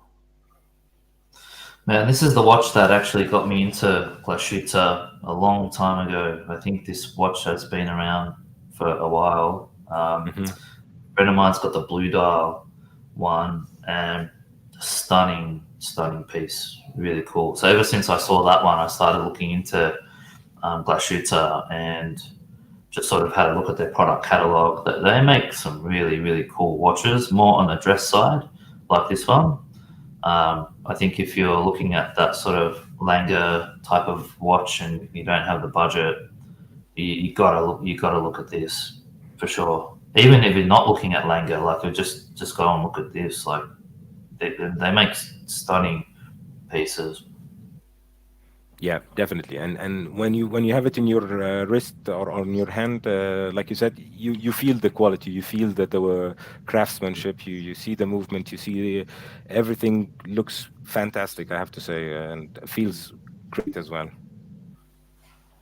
Yeah, lovely. Really nice. Choice, mate. Very nice. Thanks. So we're going to your next choice, Abdul. To round off your three, you've had the Cartier Santos, the Glasuteur Panamatic Luna, and this was a very interesting choice, I thought, from you. Your next one, because we don't want that picture. Oh, The yeah. Mont Blanc 1858 Geosphere. Now, on the dial, the world's 7 summits are marked with red dots on 2 turning globes and are also engraved on the case back. The timepiece features a new manufacturer world time complication developed by the Mont Blanc watchmakers in Villeray in Switzerland. 2 domed globes turning in opposite directions that complete a full rotation in 24 hours. Both are surrounded by a scale with the 24 time zones, along with the day and night indicator in contrasting colours. This provides an instinctive way of appreciating the different time zones, aided by superluminova applied to the continents for increased visibility and performance at night. One interesting choice, Abdul. Tell us more about this. I was looking for a watch like GCB also was doing. Like I wanted to have a watch for every day. I had to have a watch for like dresser, let's say events. And then I thought, okay, I really want a watch that's inconspicuous, that's not so obvious for a lot of people while traveling. Because of the situations at the moment, I do travel a lot with work, and at the moment, I've been also not taking my whole watch collection or not the best watches while traveling, because you hear a lot of stuff about people getting robbed and stuff like that. So I thought I'd like to have a watch that's nice enough, but at the same time, yeah, looks good, and I can travel a lot with it and to do the functionality of having a dual time or a world time function. And it was between this one and my and a Bulgari aluminium GMT, which I also really like because my dad has an older version from it, and I really liked it. So that's what I chose it. And also at night it looks really nice with the lume. So I thought that would also look nice when I'm traveling at night or something like that. Yeah, it's a lovely take. It's a very interesting complication. What sort of money are we looking at with this watch? £4,800 for this one. Wow, what a bargain. How big is the diameter of the watch? 40? 42? I think it was 40, I guess. I like that. I do know that a lot of people don't like a very busy watch, but I quite like this one because it's got a very nice color contrast. The black face and the 2 golden globes on it. Yeah, is it golden? Is it beige golden? Yeah, it has like a faux patina lume, like the fake patina. I usually don't like fake patina, but this one looks really nice, and it has like this vintage feel or look to it that looks actually genuine, not like too much forced. Even the fonts on the numbers, you can tell that I believe they look raised. They look a bit raised. So the 10, 2, 8, and 4, they're raised. Are the 2 globes, are they flat or are they slightly raised inside the case itself? I've never seen this piece before. It's quite intriguing. Yeah, I think they have a little bit of curvature. I'm not 100% sure. This is one of the watches I didn't try on, but I've looked a lot of videos and pictures of it, and it looked really nice in all the pictures and videos. And I thought Montblanc is also one of these brands that are not getting so much love lately. So, like GCB was saying, also these three watches I would have been buying definitely used or on the pre-owned market, because they would be heavily discounted there. And at the same time, it's a nifty piece that you don't see every day, and that's what I like about watch collecting. Not getting the watch that everybody likes or everybody has, but the watch that raises discussion or opens discussion with other people while wearing it. Well, I've never seen this complication before. I've never seen the two globes with the world time and this sort of complication. I mean, it's quite unique, isn't it? Yeah, I think it is. Yeah, I've never seen it before either. It's a very unique watch. Great pickup, though. Thank you. Yeah, thank great choice. Fantastic choice. Thank you. Really caught I could say caught me off guard. You know, yeah. Well, Thank you. I'm going to have a better look at this when we get off the show. I'm going to have a closer look at it. Yeah. Yeah, and Somehow I don't Mont think Blanc I'm doing also. tech anytime Yeah, soon. yeah, they're doing really well with their new models as well. I think they have also like Minerva movements in some of their new models, or some of their selection models, like the mono pusher chronograph and stuff like that. So they're going also on the right way in introducing high quality, high horology movements in their pieces as well. Great stuff. Right. Thanks, Abdul. You're welcome. Thank you. Yeah, Good choice. Yeah, Great choice. Thank you. Cartier, the Glasses, and the Mont Blanc. Great choices. Yeah, the only choice I was thinking about to adding it is this Bulgaria aluminium and 40 millimeters with the GMT. It's like around 2,800 pounds, I guess, and it was really like I was close to putting it in instead of the Mont Blanc, but I thought the Mont Blanc looks much cooler, to be honest. So next up, a good friend of mine, a female friend of mine. Her choices. Really nice. Now this is £5,900 Zenith Defy Classic skeletonized in titanium with a rubber strap. Sick watch, man. 41 millimeters, dated 6 o'clock. 100 meters water resistant. Zenith Caliber Elite 670 automatic caliber, and it's 50 meters water resistant. Yeah, I thought you'd be a fan of this, JCB. Can't read it. Yeah, people freak out when they look at this watch and they think the skeletonization is too much, or like it would be illegible. But the way they've done it, when you see it in the metal, the hands actually really stick out. It's actually really legible in the metal. Just a really cool watch, man. Really cool watch. This watch doesn't get enough love, I reckon. It's one of the killer watches that the Zenith have brought out in the last, decade or whatever. It's a cracking piece. I'm with you, Dodger. I can't read it, but as JCB says, you got to see it in the metal. Yeah. Well, you'd have to have a look at. I think the hands they're polished or something or whatever. The way that they've done it, it's in the metal. You can see it. It's fine. There's no problem.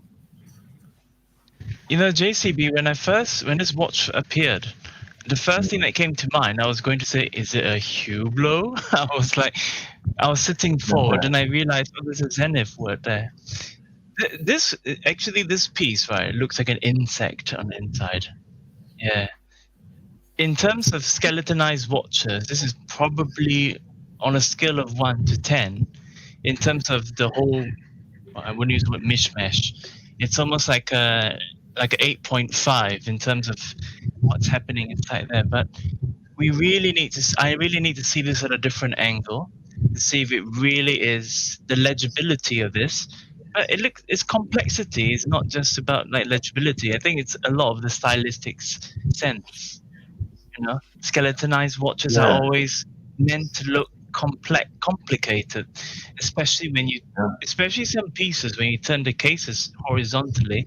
Then, if the manufacturer of the case was in a way allowing you to see inside it, you would be able to see the complexities of this watch. So, with regards to this, I cannot say that it's not legible for me, but I got to see it in like live to give it a proper scale of it as well.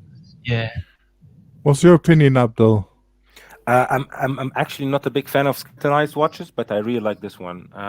It just has this.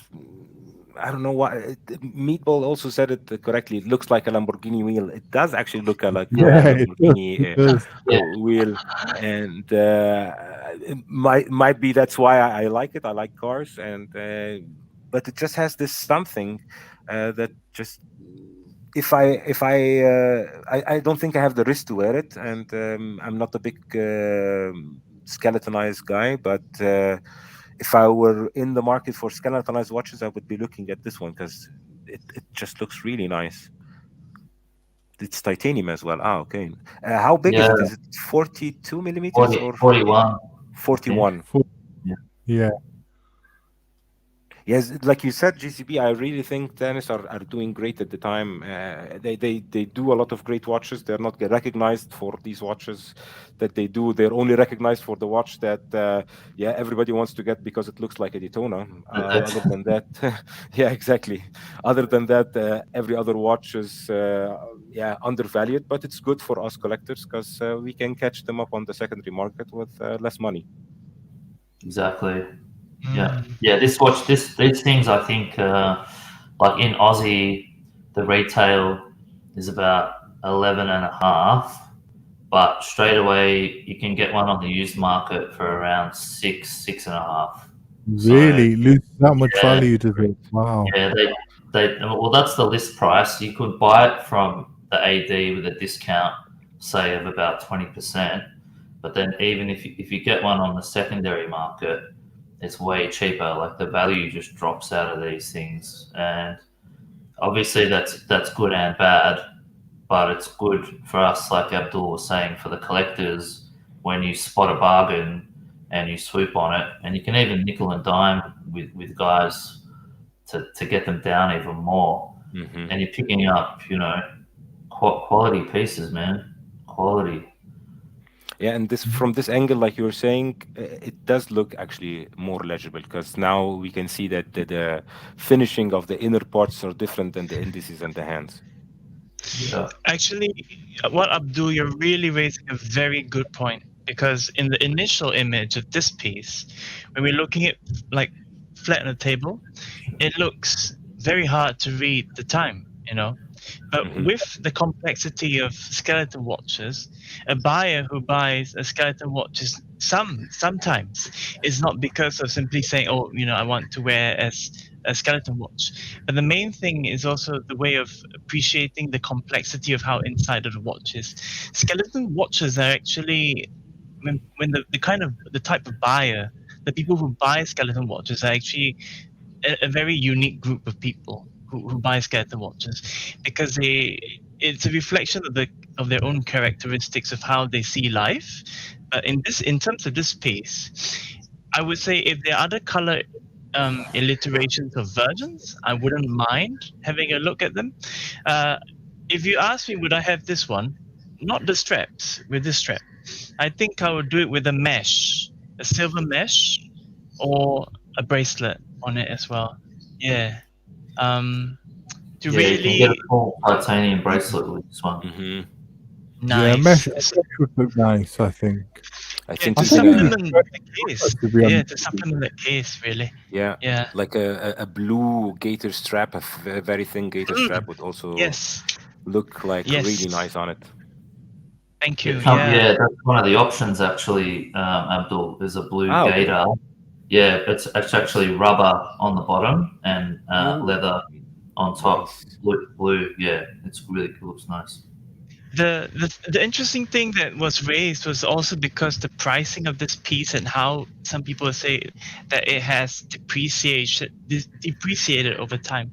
The thing is that because in a way the hype is so much on the Daytona Killers, and thanks to that, the Daytona Killers.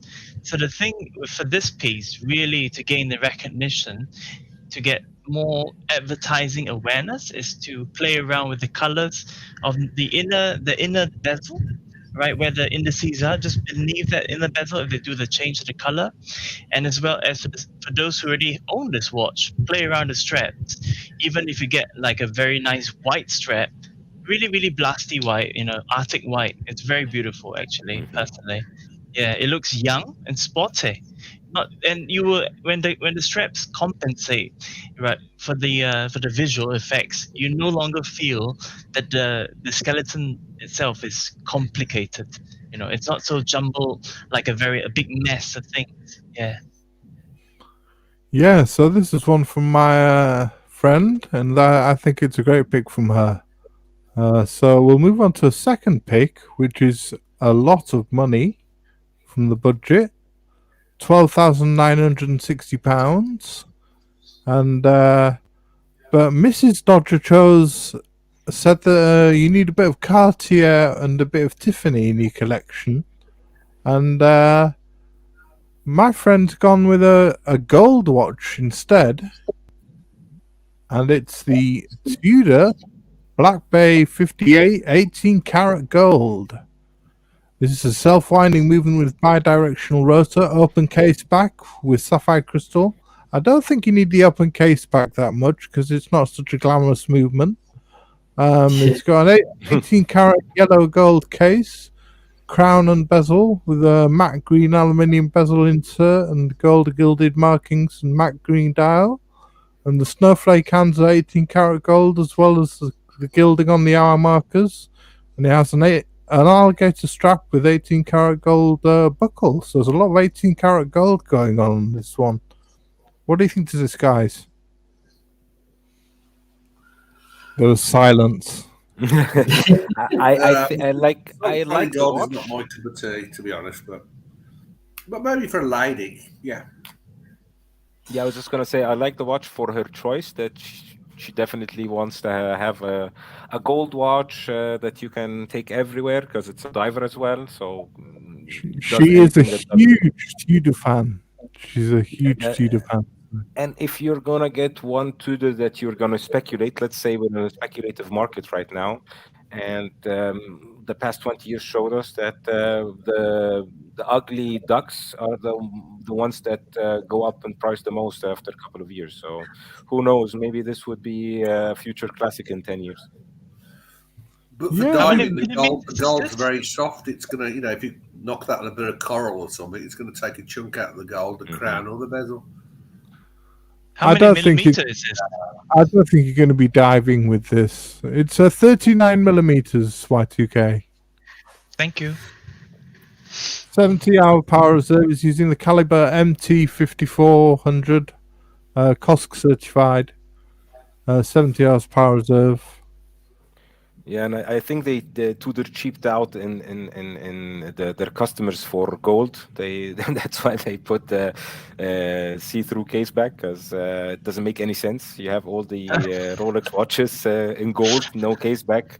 So I guess they wanted to take a couple of grams off the watch. But at the same time, from 5 years, you could see the Submariner gold Submariners selling under MSRP at the AT, selling heavy discounted in gray market, maybe 7 years ago.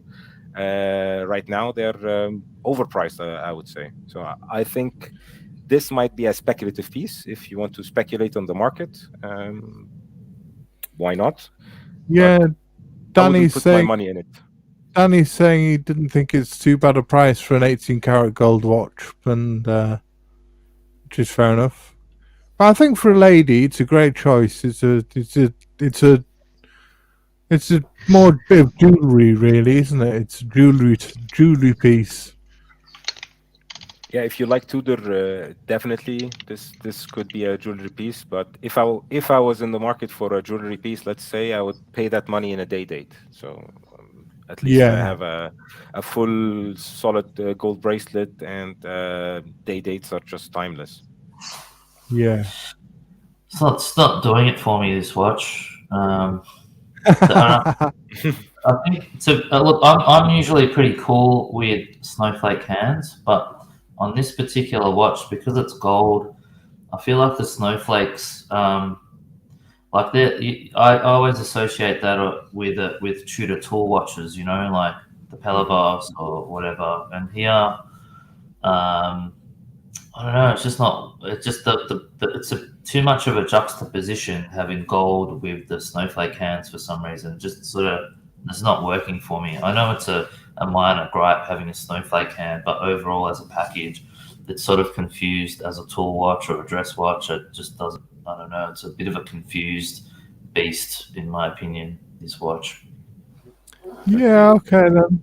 So I think that's our cue to exit that one. Not a popular watch with the panel. Sorry to my friend, but she has shown she has gone with a Cartier, like Mrs. Dodge said, but she's gone with the Cartier Tankmus, which is a quartz movement. Steel case, beaded crown set with a synthetic cabochon, blue steel sword-shaped hands, black grain calfskin strap, and a steel buckle. 30 meters water resistance. Case dimensions. Well, you don't need the case dimensions. It's the large version, but it's 33 millimeters by 25 millimeters, basically, and 6.6 thick. Yeah, I love seeing ladies wear these Cartier watches. They're really feminine. I mean, what's not to love about that? It's the design is just beautiful. You know, like it's such a feminine watch. If I saw a lady wearing that in the office, I'd be like, man, she's got style. She's got grace. She's got good taste. That's just a beautiful ladies' watch, I reckon. Stunner. I mean, I'd much. I don't know. I mean, I'm not being chauvinistic or whatever, but to me, that I would much rather see a lady wear that than that Tudor. You know what I mean? And I know ladies like they can wear whatever they want, but if I see a lady wearing a watch like that, that's what to me. I'm like, yeah, that's cool. I have to say that for ladies wearing Cartier timepieces, I have a lot of respect because sometimes when buyers buy gifts, okay, for ladies, they assume that I buy a higher end watch or a very top end watch, that the receiver, who may be a lady, may not quite be able to understand the significance of the brand itself. But in terms of Cartier itself, besides having them selling jewelry, these particular timepiece is actually the signature of it all for lady wear, the corporate lady wear, or even for the truth be told, with the leather, especially for this piece, Cartier pieces have always presented themselves really for the corporate look, the blazer, the office long sleeve shirt, the ties, even for a night, a black tie event. Cartier timepieces don't run dry on that, So for this piece, really, if ladies who chose this one, I do have a lot of respect for them because, especially when you're gifting a lady friend or a lady relative or your kin with a Cartier, it means a lot with the heritage and the history behind Cartier itself when it comes to this piece. Yeah. I think ladies prefer the quartz watches as well. I think they don't like the faff of having to set a watch, especially if it's got a date. Having to remember how to do that, wind it up. I think they just prefer to have a watch that's fashionable, that's got some status to it. And I think this is perfect as a ladies' watch. But I would agree, it's a much better choice than the Tudor. Totally agree. This would look good 100 years ago, and it would look good 100 years from now. Just timeless, That's a good phrase, that JCP. I think good marketing phrase.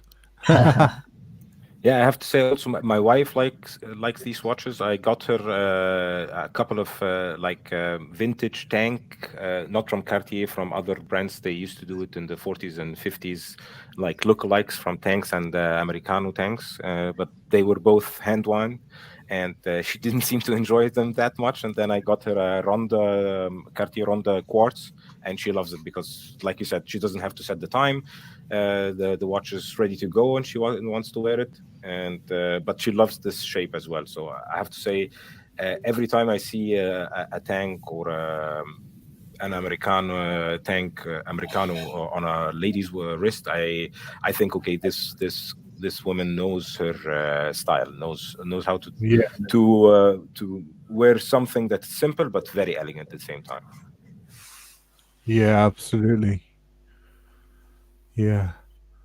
So we'll go from good choices. Apart from you didn't like the Tudor, so sorry, my friend, but didn't go down too well. But good picks, I think. That's watch collecting, right? Everybody has their own taste, so it doesn't mean that Absolutely. If we all had the same taste, this hobby would be boring, wouldn't it? exactly, You know. exactly.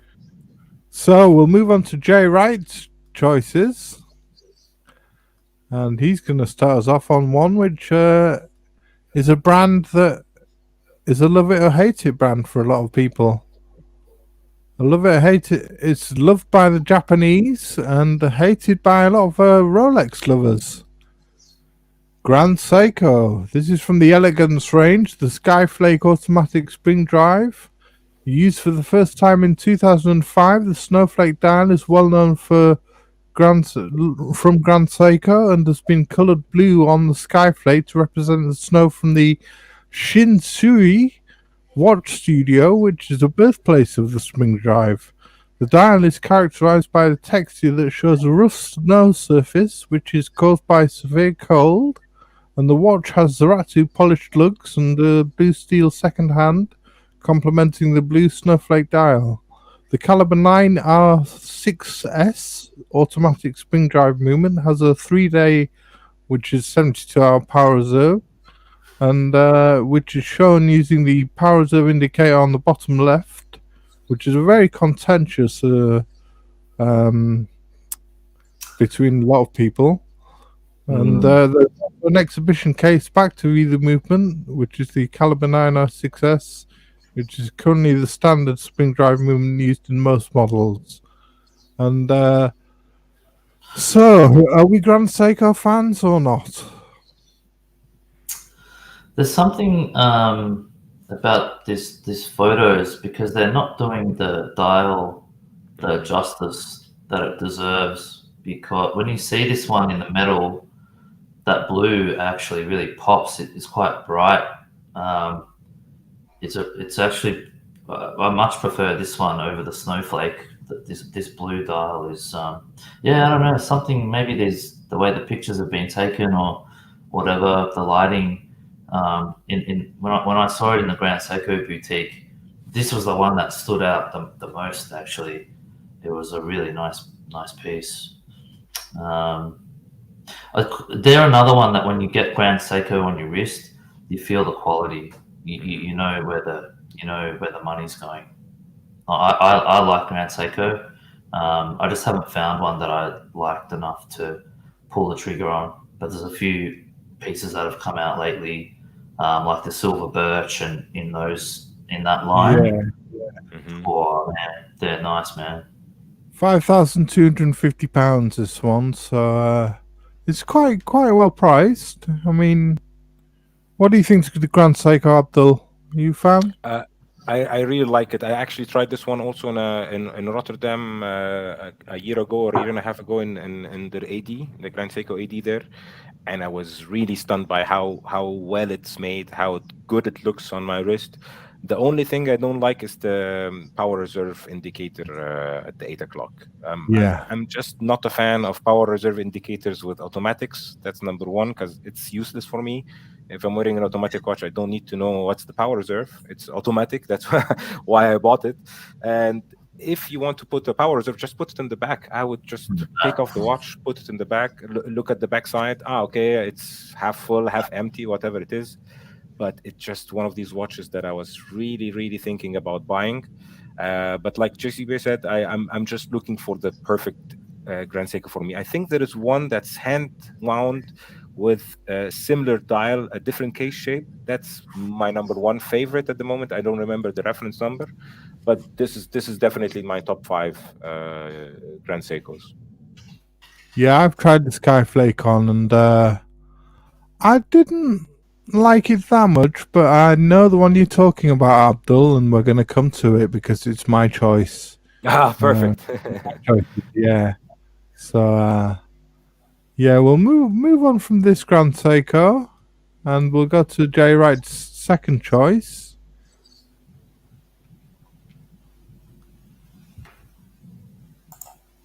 Which is a classic, and JCB, we talked about this model that Blue Shirt owned, and we talked about the brand Doxa early on. Oh yeah, this is the Doxa Sub 300 Shark Hunter, forged carbon case, rubber strap, black dial. And in 1967, Doxa launched the revolutionary sub watches. These are considered to be the first purpose-designed dive watches that were accessible to the broader public. The innovations introduced at the same time at the time soon made it the benchmark for professionals too, and water resistant to 300 meters. It was the first to feature a unidirectional bezel with a dial scale for depth and dive time to calculate safe ascent without decompression stops. And Doxa's famous orange dial also greatly improved the legibility underwater, like we discussed earlier on. And this carbon case version makes it much lighter for the depth diver in us all. And it's still got that orange Doxa, that minute hand, and but this is a forged carbon case, and I love it. I think it's great. £3,750. It's 42.5 millimeters. So, what do we all think of this one? Man, I love these forged carbon pieces, but I just don't like the price. They're pretty pricey, man. No, it's for the price. No, it's not me. Not for the price. How much is the price again? £3,750. I think it's not bad. What's it? What is it? A leather or rubber strap? It's rubber strap. Okay. Let me see. Can I just have a look at the different angle of it? The second picture. The next one. Please. Thank you. I think for forged carbon, the price is okay. I have to say, but I think the Tudor also has like a ceramic one for 4,200, something like that. So I would put it in the same category if you like black on black stealth look. That would be one of the options I would look for. I like Doxa, and their divers are definitely these iconic look. Have the iconic look with the hands and the dial configuration and the bezel configuration and everything.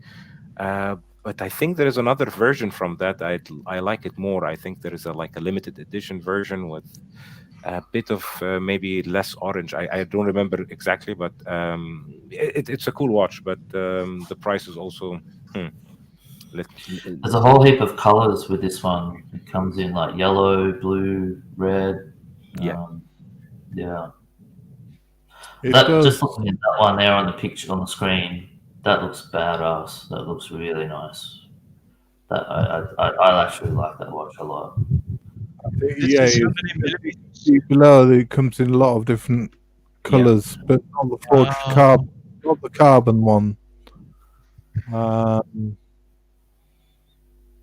I believe if we go to this model, for example. Oh yeah, this is a carbon one with the yellow exactly. I think the gray one was the one I was talking about next to the yellow. That's my favorite one. But the yellow one looks also really nice because I like these bright colors for divers. They're always gives you a good summer feeling. Yes, I agree. You know what, Abdul? You hit the nail on the spot. you know, the previous version of this one, when I look at the color, I was like, okay, it's very stealthy, it's very subtle, very quiet. But this one, when you say diving, really, really good. You know, the whole like the lemon, I call it the lemon. This lemon yellow is really bright, and it really goes in tune with Dox's spirit of of brightness and its choice of colors for watch faces and the indices as well. So realistically, if you offered me a price of that piece, this one I would get, and not the previous one. Because even though this one looks very kiddie, I would say that this one is actually more fun. Yeah, Yeah, yeah, Yeah. it's so much better. It looks so much brighter. It's a lot of excitement, that kind of thing. That the previous one was more like if you just want to be very mellow, very quiet. That for that amount of money for the black one, the full I call it the full black, um, you really have to do something to make the watch stick out in a way because it's going with Dox's characteristics. Yeah. yeah. So I'll move on from Jay Wright's Doxer to his final choice, which he spends the most money on, coming from JLC. We've had one JLC in the Reverso, and Jay Wright decides to go for a Polaris, which is an interesting one. £11,000. The Polaris collection was inspired by a 1968 Memovox Polaris, and it's quite a sporty range for JLC. The powerful caliber 751H automatic movement has a 65-hour power reserve, and the 42mm case contains a black dial with a bicompax layout featuring two subdials, framed with a white tachymeter scale. Also, luminescent hands and dial markers make for optimal legibility, with 100-meter water resistance on this, which I thought was interesting. What do you think to this? Yeah, I'm not too much a fan of the Polaris myself, but JLC, can't complain. They're a great brand. Yeah, I like this one, the Chrono.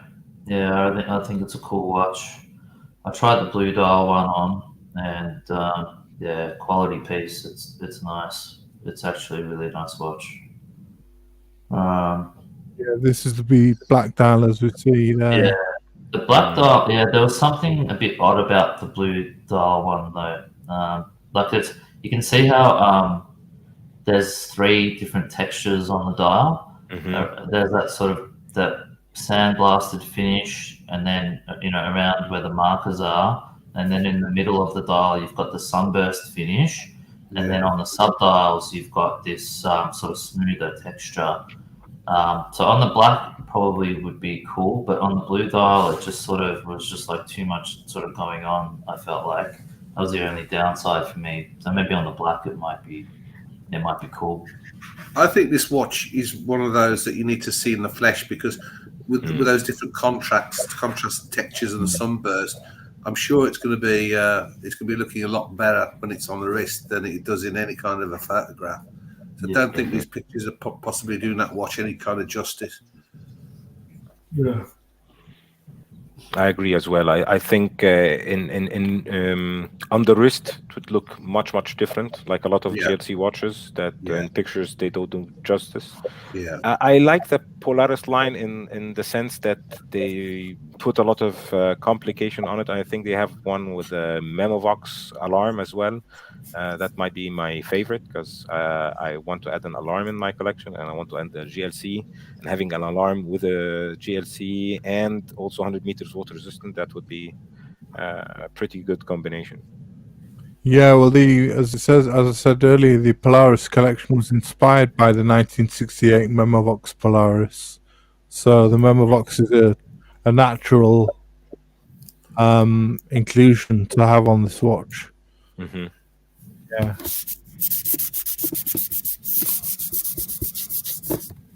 So that was Jay Wright. So it's the Seiko, the Grand Seiko, the Doctor Sub, and the Polaris. So we're going to my selections, and I'm gonna get ready for a beating from you all. What do you think to my opinions for £20,000? We're going to start with the cheap option. This would be my beta.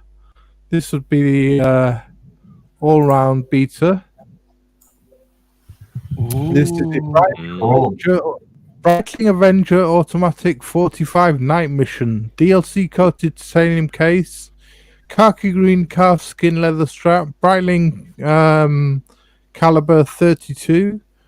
Very robust and shock resistant. Yellow GMT hand for second time zone. Limited to 2,000.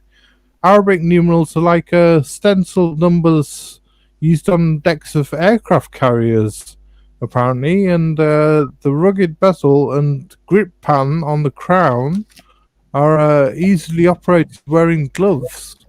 So it's a very military styled and designed watch for airborne adventure. And the price on that. Missing in action up until now, Thomas. This is the first Breitling we've pulled up. Yeah, the price on this is 4,000. I love it. I love the DLC and the sort of khaki military look, and yeah, I really like it. The Breitling I'm actually seriously looking at the moment is the Aerospace Night Mission. So similar case actually. Really? The case actually looks very similar to this, but it's not 45, it's a 43, I think. Right. So is it similar dial with the same Arabic numerals, sort of stenciled numerals on the one you're looking at? No, the Aerospace has got just an applied. I think it's a 3 and 9, if I'm correct. But yeah, you can see here these are like the side of an aircraft, like a military aircraft, like the spray painted on the numerals. Yeah, it's cool. Hey, Bill. Yeah, I think it's really a cool watch for a beater watch. Looks good, and yeah, will do the job correctly as a beater watch. And I think if you put on an orange rubber strap, you would be having a great summer watch as well that you can go aquatic adventure on. Yeah, This I mean, really looks like you, Tom. You know, this really looks like you, Thomas. Yeah. say again, Y2K? This is really like you, Thomas. This You piece think? really, yes. The one saving grace for this piece, right, is the numerals being big and nice. That is what I like about the Night Mission series, from the Avenger series from Breitling. Previously, I did look at the Night Mission. The one that I was looking at was the Super Avenger Chronograph 48 Night Mission. So it's the one that's quite well covered, the one in blue. So realistically, the one that you chose is very, very subtle, but at the same time, it really suits your character well, Thomas. Yeah. Yeah, I mean, I went for this green khaki version. They do a different version, which is interesting. There's a blue one, isn't there? I know. This version. Yes. No, this one here, yeah. Hang on. It's got a sort of more vintagey, more desert. It's like the Mojave Desert sort of color scheme. Yeah. So this is the other version of the Night Mission. I just like the khaki look. This is a very sweet watch because, you know, I've never seen any watches done it so well, playing with color, contrasting with beige or sandy or desert kind of look. And Breitling, for this particular piece, have done it very well for the numerals, especially, and indices. You know, it's nice balance of it. You know, the black background for the watch face and the beige for the hands, as well as for the numerals. Really good. Yeah. Sorry, Thomas. I think I like this one better than the Yeah. khaki. This one works better for me. I started off really liking this one, and then I just saw the green one. No, the green one. I like the green. Green one's definitely you, Tom. It's a good choice. You think? Yes, green is really Thomas. It's really you. Mm. Yeah. Yeah. We'll move on to the watch that Abdul was talking about. I think it's the one he was talking about from Grand Seiko, which was the Breitling was my sort of everyday beta watch. This would be my dress watch, and this is the Grand Seiko Elegant Spring Drive Omiwatari dial. Exactly, that's the one. Hand wound 9R31 spring drive caliber, 72-hour 3-day power reserve, snow textured inspired dial service inspired by the wintry scene that drapes across Lake Susa, referencing the Omiwatari belief of where the gods walk out over the ice. Exhibition case back showing the movement and the power reserve indicator, which isn't on the front, so the power indicator's on the back. The case back is engraved with the lion emblem, which I hate the way they do that. And it's splash resistant and anti-reflective properties built into the glass. Black crocodile leather strap with a 3-fold push button clasp and stainless steel clasp and case, and a blued second hand. But we go to see this one, and if I just show you the dial texture, you can see the texture of the dial on there a lot more. It's Beautiful. beautiful. Yep. Yeah, that. This Yeah, I love watch it. is really nice, Thomas. Yeah. I know the first picture you showed me, I thought it was an MOP dial. It looked so much like a mother of pearl dial. So from this camera angle, it has a very sandy beach, the sand or the beach kind of natural look. And sometimes I guess I'm a little bit, narrow. But I must say, in my mind, when people talk to me about Grand Seiko, I've always pictured Grand Seiko like this, this kind of configuration, this look for Grand Seiko. But really, this is I like this. Yeah. Yeah, like Pocket Watch Time said in his said earlier on when I was referencing him, he said you're either a case fan, a movement fan, or a dial fan, and I'm obviously a dial fan. So I've gone with the green dial, and then this lovely textured dial, which is beautiful. This is the one you liked, was it, Abdul? It's exactly what I liked. This is exactly the watch that my number one choice from Grand Seiko. It's just everything that I wanted them to change into Skyflake, and it's like they heard what I was thinking in my mind and did it. So a hand wind, power reserve at the back, more simplistic look, no date, because if you want a nice dress watch, you shouldn't have a date on it, and yeah, it just looks stunning.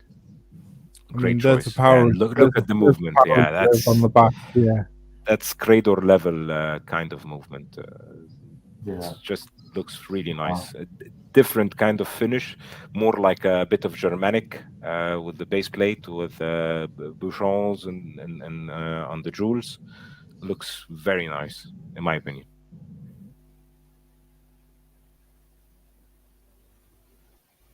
Yeah, Danny says I'm a sucker for dials, and he's right. Yeah, I love them. So I'll move you on to my last choice, which is... Sorry, JCB? I was going to say, just before you move on, if you can, I put a link in the private chat. It's to a Grand Seiko. This is the one we were talking about Grand Seiko before. I was thinking about which one that I really like of the ones that have come out of late, and it's based on the Lake Suwa, and it's a similar thing with the lake pattern, but it's a darker blue. It's really, really, really nice watch. I don't know if you click on it if you want to. Otherwise, just move on, man. No dramas. I'd like to have a look at it. I'm very interested to see what your choice is. It looks really nice. I clicked on it. You'll be able to see the similarity when you see the picture compared to this dial. It's pretty cool, I reckon.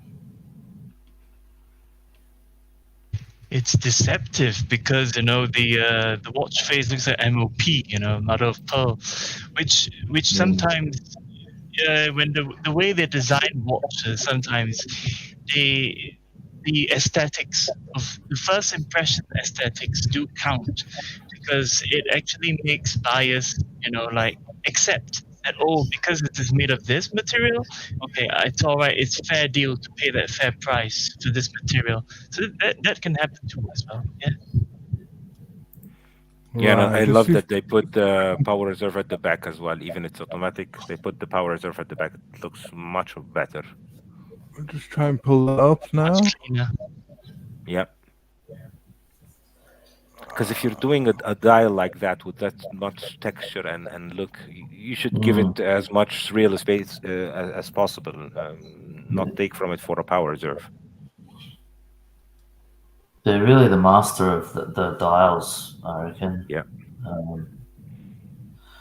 You can see there, like it's the same sort of wavy, the surface of the water here to that nice deep dark blue. I think just looking at this now, my only gripe is probably the date window being in white. If that was dark, it would just get rid of the date. I think, like Abdul was saying, or like when you have a texture that good, just that should just be the main thing. But I mean, look at that! Look, what a great watch! What a cool piece, man. I think Grand Sec are actually starting to listen to their customers or their potential customers, and they're getting the feedback that people didn't like the power reserve. Yeah. I agree. I prefer this watch without the date because it just detracts from what's going on. Yeah. With it. But I love that texture too, Thomas. That So wavy yeah, like text. what PK was saying, sort of like it's almost like the pattern on sand as well. Exactly. It's really deep. It gives and, you really natural feeling. It's like you could reach in there and just like feel it. Really, really cool. Yeah, exactly. And if you go down, Tom, to the movement, it's just as well great finish, great look for the movement.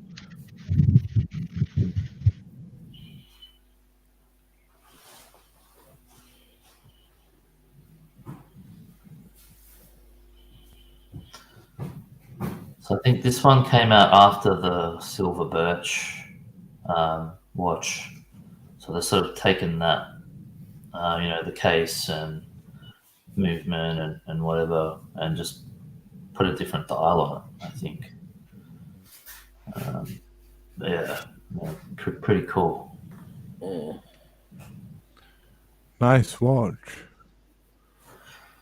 So I think eventually, I think I'll get into Grand Seiko. I think one day I think that they're worthy of looking into for sure. I just got to find there's one that just sort of jumps out at me enough to want to really get one. For now though, just keep looking, I guess. So I'll move on to my final choice for my 3. And we talked about this earlier as well, as this was the A385 Cappuccino dial. Yeah, the A385 Revival is a faithful reproduction of one of the 3 stainless steel El Primero models from 1969, which features Zenith's first gradient dial in a smoky brown toned and pronounced vignette effect that darkens towards the edges. This comes with the option of a light brown calfskin leather strap or a classic reproduction of the Gay Freya ladder bracelet. And I just love that ladder bracelet. I think it's just brilliant.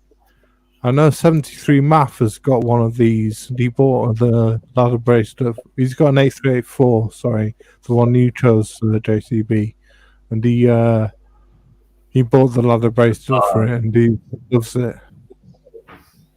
Yeah, so he got the bracelet for his one, did he? Yeah, he bought one on the leather strap and then bought the bracelet afterwards. Yeah, Ordered a bracelet. yeah. The bracelet, these bracelets are unreal. They're so good.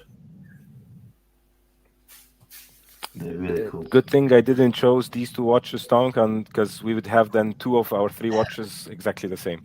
It's very close, isn't it? Yeah, nice choice. Have you tried these ones on? Have you tried this on, Thomas? I haven't. I've tried the A384 one. Yeah, the white dial, the Panda that you chose. I've only tried it on with the strap, and it's beautiful. I know that I want one already, but I just need the money. So same old story. I want one, but I need the money. Yeah. No, good choices. Great combination. Some fantastic choices today. I think. It just goes to show what's out there that's not Amiga and not Rolex. Yeah, so we'll move on to Y2K's choices to round us up, to finish it off. And he's got some banging choices. They're great. Ones I wouldn't have thought of. And it's going to be different. Yeah, again from the from Zenith comes this. This is the Zenith Pilot Type 20, the Chronograph Rescue. An aged black pattern, slate grey toned sunray pattern dial, aged black calfskin leather strap with rivets and yellow stitching, oversized Arabic numerals made of solid superluminova for maximum legibility, steel case, titanium pin buckle, and when unveiled in 1969, the El Primero was nothing short of groundbreaking, being the very first automatic high-frequency chronograph on the market, and after over half a century, it remains one of the most revered automatic chronograph calibers around. The combination of high-frequency 5 Hz escapement, automatic winding and column wheel clutching system, providing it with brilliant precision and robustness. And today the El Primero exists in several variations to accommodate additional functions and complications. And on this pilot's watch, there's a central chronograph hand, a 30-minute counter at 3 o'clock, a small seconds at 9 o'clock, and hours and minutes in the center. And it's a great choice, this Y2K. Tell us about it. Again, the only thing that gets me is the crown. Yeah, do you want to tell us about this Y2K? Is he with us? I think you're on. Maybe on mute. Mute. Hello? Yeah. Slight technical problem. It does, yeah. It does remind me of the IWC. This watch a lot. It looks like also like the Patek pilot's watch. Yeah, it does look like the Patek Pilot, the traveler watch, travel time. The Patek travel time. It does look a bit like that. Moser has a similar looking one as well. Yeah, the Moser Heritage. Yeah, these numerals on these pilot watches. Yeah, there's a few of them that have that. Yeah, I think it's more of a big bulky watch, so you have to like big bulky watches and pilot watches to like this one, especially with this onion crown that's really big. I think Y2K likes his big watches. Yeah. Y2K, maybe try moving your mic position up and down, maybe something like that. Are you there? Can you hear us, Y2K? Because I think maybe the mic is muting him. Yeah. I think also. Yeah. It's 45 mil. 45. Okay. Yeah. So this is the pilot. This is the Type 20 chronograph. 45 mil. Yeah, 46 mil, I believe. Oh, it's 46. Okay. Yeah. I'm having a look at the. Oh, sorry, 45 mil. 45. How big Yeah. is the crown? It's like 3 mils, right? Yeah, it looks quite big, the crown, doesn't it? Must be 3 or 4 mil, maybe. Can you hear us, Y2K? I think he's trying to wobbler there. Yeah. The mic What a position. shame. Hello, do you Yeah, guys hear me? Yes. Yeah, yeah. I can hear you. Okay, Yeah. so I think this fella's gone a bit wonky. Sometimes it has a power saving system. So when I chose this timepiece, I really went with my characteristics of being punky, but a bit sporty. If you say, would I dare to wear this with an office suit? I might do it, but the real thing about Zenith is that I felt that this brand doesn't get enough recognition, that it gets. But really, that crown is superb. It's smooth. It's like a doorknob. It's perfect.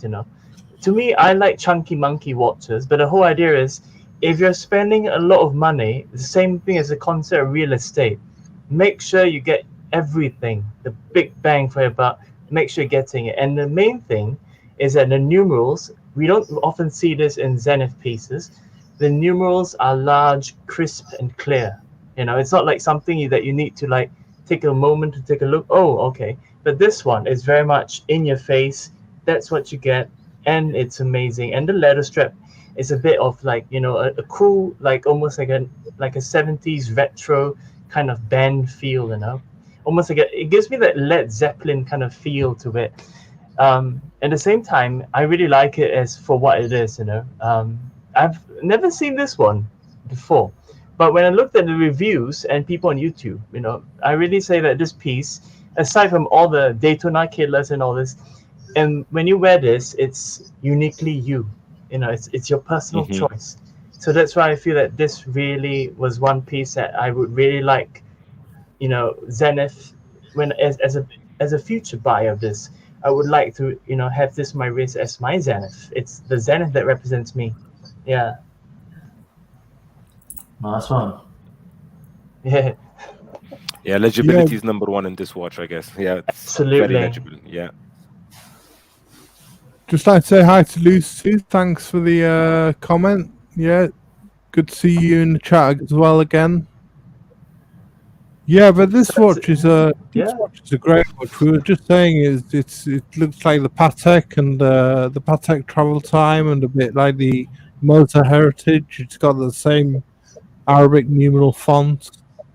It's very lovely. nice. You caught it. You saw it, Thomas. Wow. Yeah. When I was looking through the whole Zenith line, I was like, okay, and I was like, wait a minute, Then I pulled up some comparisons with some other big brands and like, hey, this one looks nice. So yeah, this definitely, I really do like this one. And Sati Denny was like very steampunk. Yes.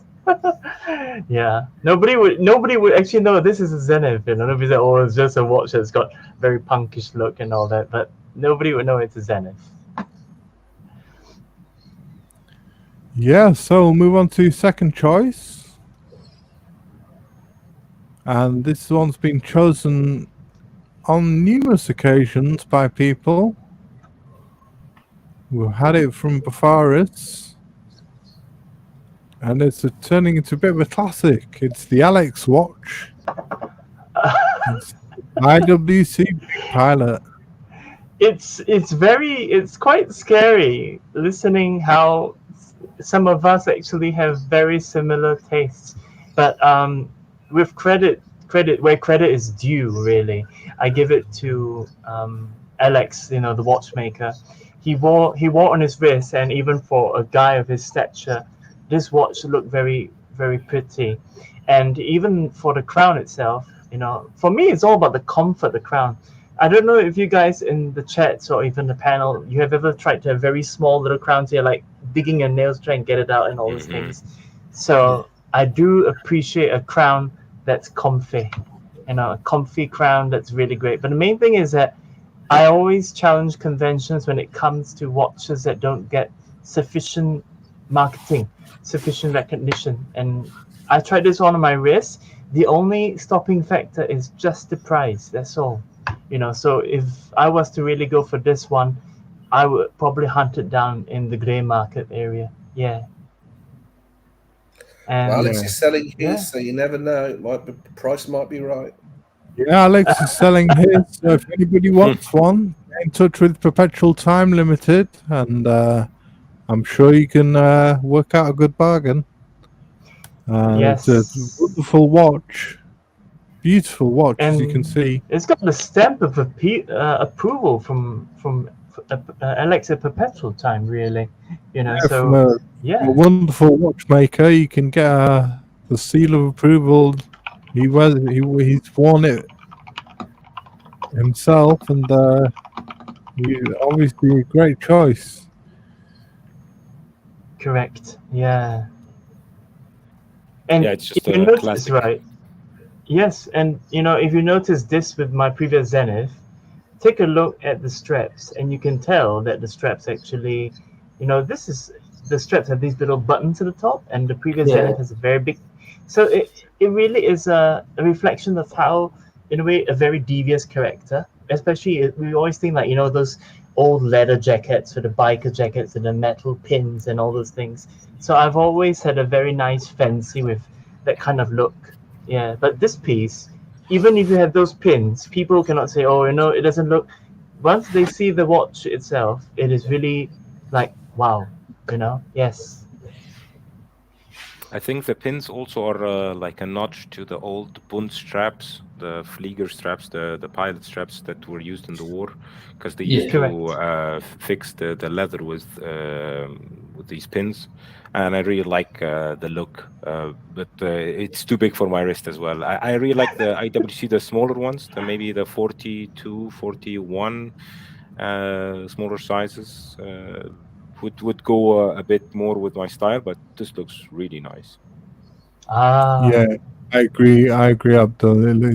I love it. It's a great watch. But I love the IWC range in general. All the Spitfire, the Mark 18, some great watches.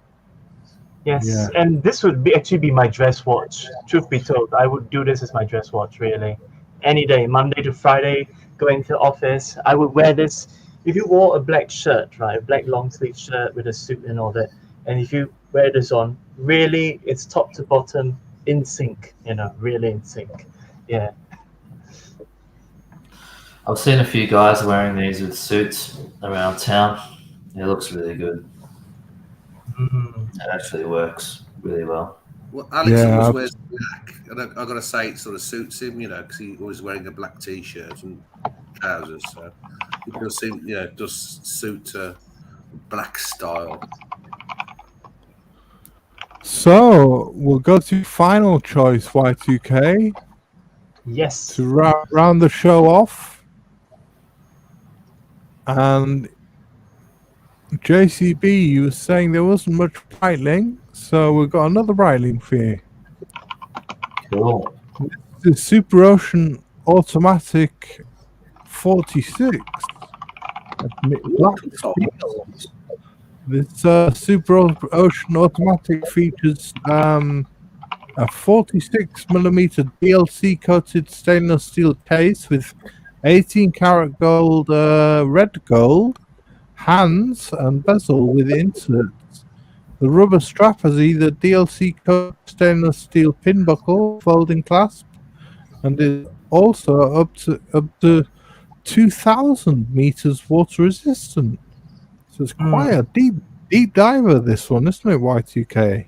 Yes. So the justification for this selected piece, we've always considered let me use the word baseline diving watches to have at least about 300 meters. So some of the very big name brands, they always go around 300 meters. That would be the range, maybe 600 meters. But for the price range of this particular Breitling, the one key factor was not just about the look of it, because you could still wear this on a long sleeve shirt because the gold itself was just brilliant. Having tried this on, if you like a piece that actually has a very good reputation itself, I would say this Super Ocean you can do it for a nice Sunday lunch, you're out with your buddies at the bar, even if you go on a drive with a friend or something, and even if you go for a simple meeting at the office, this is perfect. All the pieces I choose normally, this one was really the one that I would say, like, for the extreme everyday beta, and 2000 meters water resistance is really amazing. To some of the big brand names that we all know of, the bang for the buck you're getting for this kind of water resistance, because what do we really require in a baseline diver? We do know that there's a super ocean heritage as well, but this takes it a step further, and really, buck for buck, pound for pound, dollar for dollar, this is really the watch that if you're looking to get a nice diver from Breitling, or you just want to put a Breitling in your collection, this Super Ocean is the one to go for. Nice, with a very beautiful look, elegant, classy. Looks like it's got a bit of patina, but actually it isn't. It looks a bit on the rose gold side when you are under white light. So I would generally tell you guys that this is one of my favorite pieces, and I am probably going to get it sometime, but we'll see how things go. Yeah. I love the DLC coating as well. I'm really into black watches at the moment. Blacked out watches. I think it's a great look. Yes. I don't know how much this is in pound, but I know in singers, it's about, I think, 4,950. 4,950 pounds. So I don't know how you guys feel, but in terms of the pricing with this kind of, we think about like water resistance and all this for a diver from Breitling. I would say that this pricing is good, is really good. It's a good range. Yes. Yeah, it's on the money for sure. Yeah, good looking piece. But I think it seems like it'd be really versatile as well. As you say, you could wear this in a range of situations. The size is probably a bit big for me, but the look overall, really versatile. Looks like a pretty cool piece. I like it. I agree. But for me, the size is a bit too large, let's say. It's a behemoth. 10 millimeters smaller, I would definitely think about it. But yeah, you cannot achieve 2,000 meters water resistant with a smaller size. You have to have a thick Yes. big boy watch. But What size do you have, Y2K? What size of wrist? Yeah. Good question. I think maybe 6, six inches. I suppose. Yeah. Okay. Because you like big watches for. I do. Yeah. Okay. I do.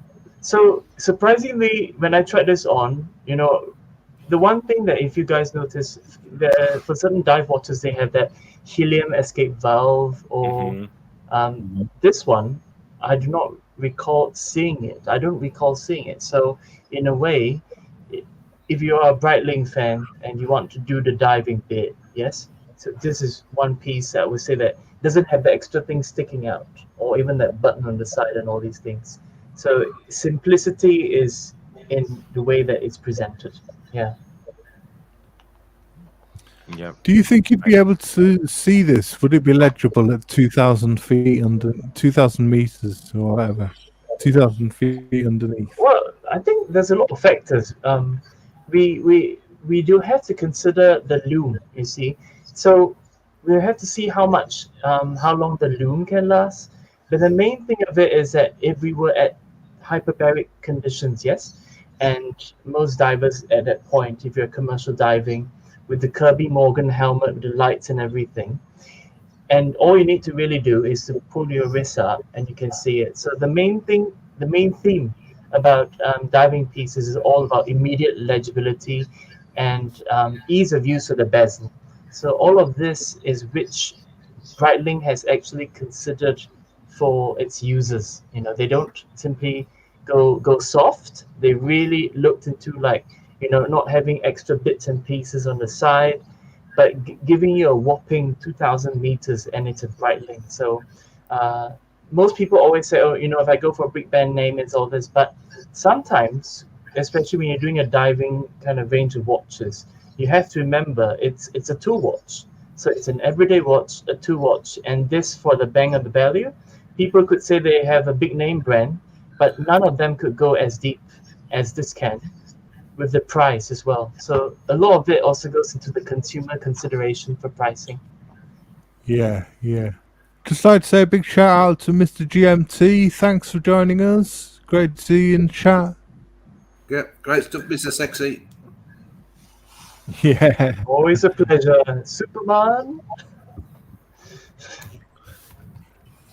Yeah, I think so what's very nice on this watch is this gold on the bezel gives you the ability to put it on maybe a red red leather strap and take it off to town for the weekend. If you're not swimming with it, it would be looking really sharp as yeah, well.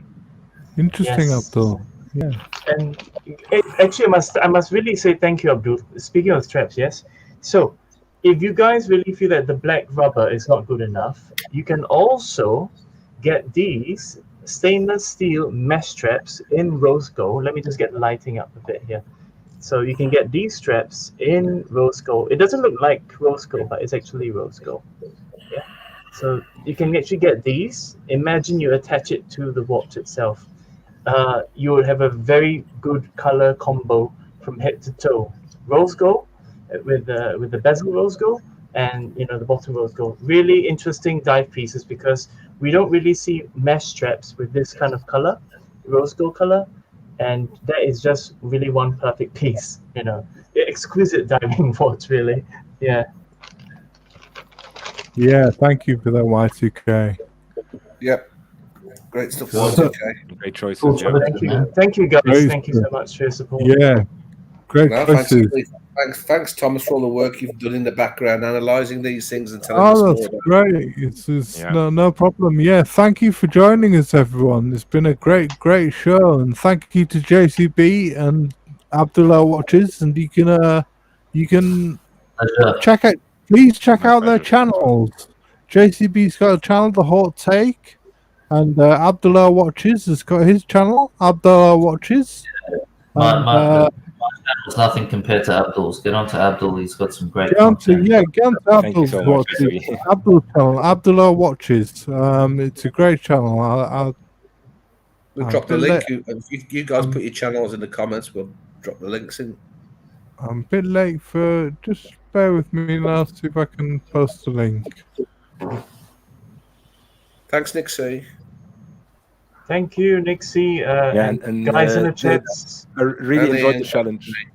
Yeah, Thanks shout everybody out in to chat the as dudes well. in the chat. Great comments. It's good having you guys, chime in and interact and talk to us through the chat. That's cool. That's what we do this for, to chat with you guys and to chat with each other on the panel. But having you guys in the chat is all a big part of the fun. So Well, nice one.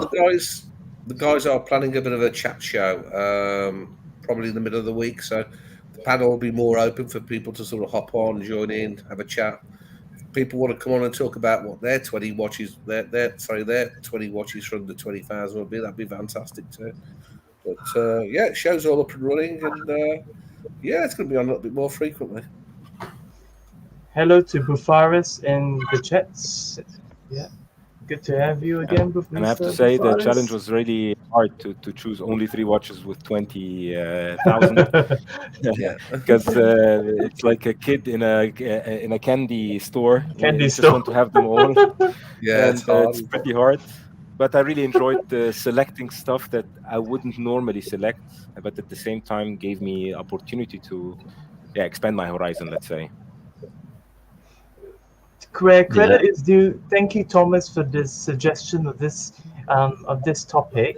It has really been very insightful and fruitful, and we got to see realistically with a limited amount of cash on hand. What could you really buy, and this kind of subject really narrows our choices specifically to only what we can spend. That is really a hard-on, as Abdul says. It's a hard-on subject that's very, very challenging as well. With being all of us as watch aficionados or collectors, we're like, where do we start and where do we end? Yeah. I've just put a link in the chat to one of Abdul's videos. I couldn't find a link to his channel, but there's I one put of his. the link for the channel in the private chat. Oh, did you in the private chat? Right, great. Thank you, Abdul. I'll copy that. I think if we do a future challenge, we should maybe challenge ourselves more and have like a 5-watch collection for 20,000. So we can even look at the under 5,000 bracket more and maybe the under 3,000 bracket more, because I think they have a lot of interesting watches.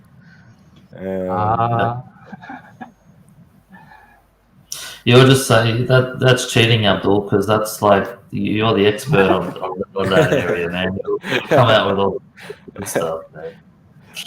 We don't have as much at command all the prices of watches that we have, and you'll be like really tingling our senses to struggle to find already. Yeah, so thank you for sticking with us, everyone, and we're planning on doing a fortnightly show, I think. So, but as Dodger says, there'll be lots of chat in the in between that, and he's thinking of doing some chat shows, so there'll be plenty of that in between, and yeah, we're planning on doing a fortnightly watch show on the Saturday. So all I can say is thank you very much, JCB, for joining us. Thank you very much, Abdul. Thank Thanks you. for having me, man. Cheers, Y2K, and Thanks for Dodger having the main man. Thank you, guys. Yeah. Abdullah, JCB, Dodger, and Thomas. Thanks for having Guys me in in the the chat. chats, thank you so much for We'll catch you you next know, week being sometime. here. Yeah, Yeah. great to see you all. Thank you for having me as Bye-bye. well. Bye, Have guys. a great one, yeah. Take care, everyone. See you next time. Take care.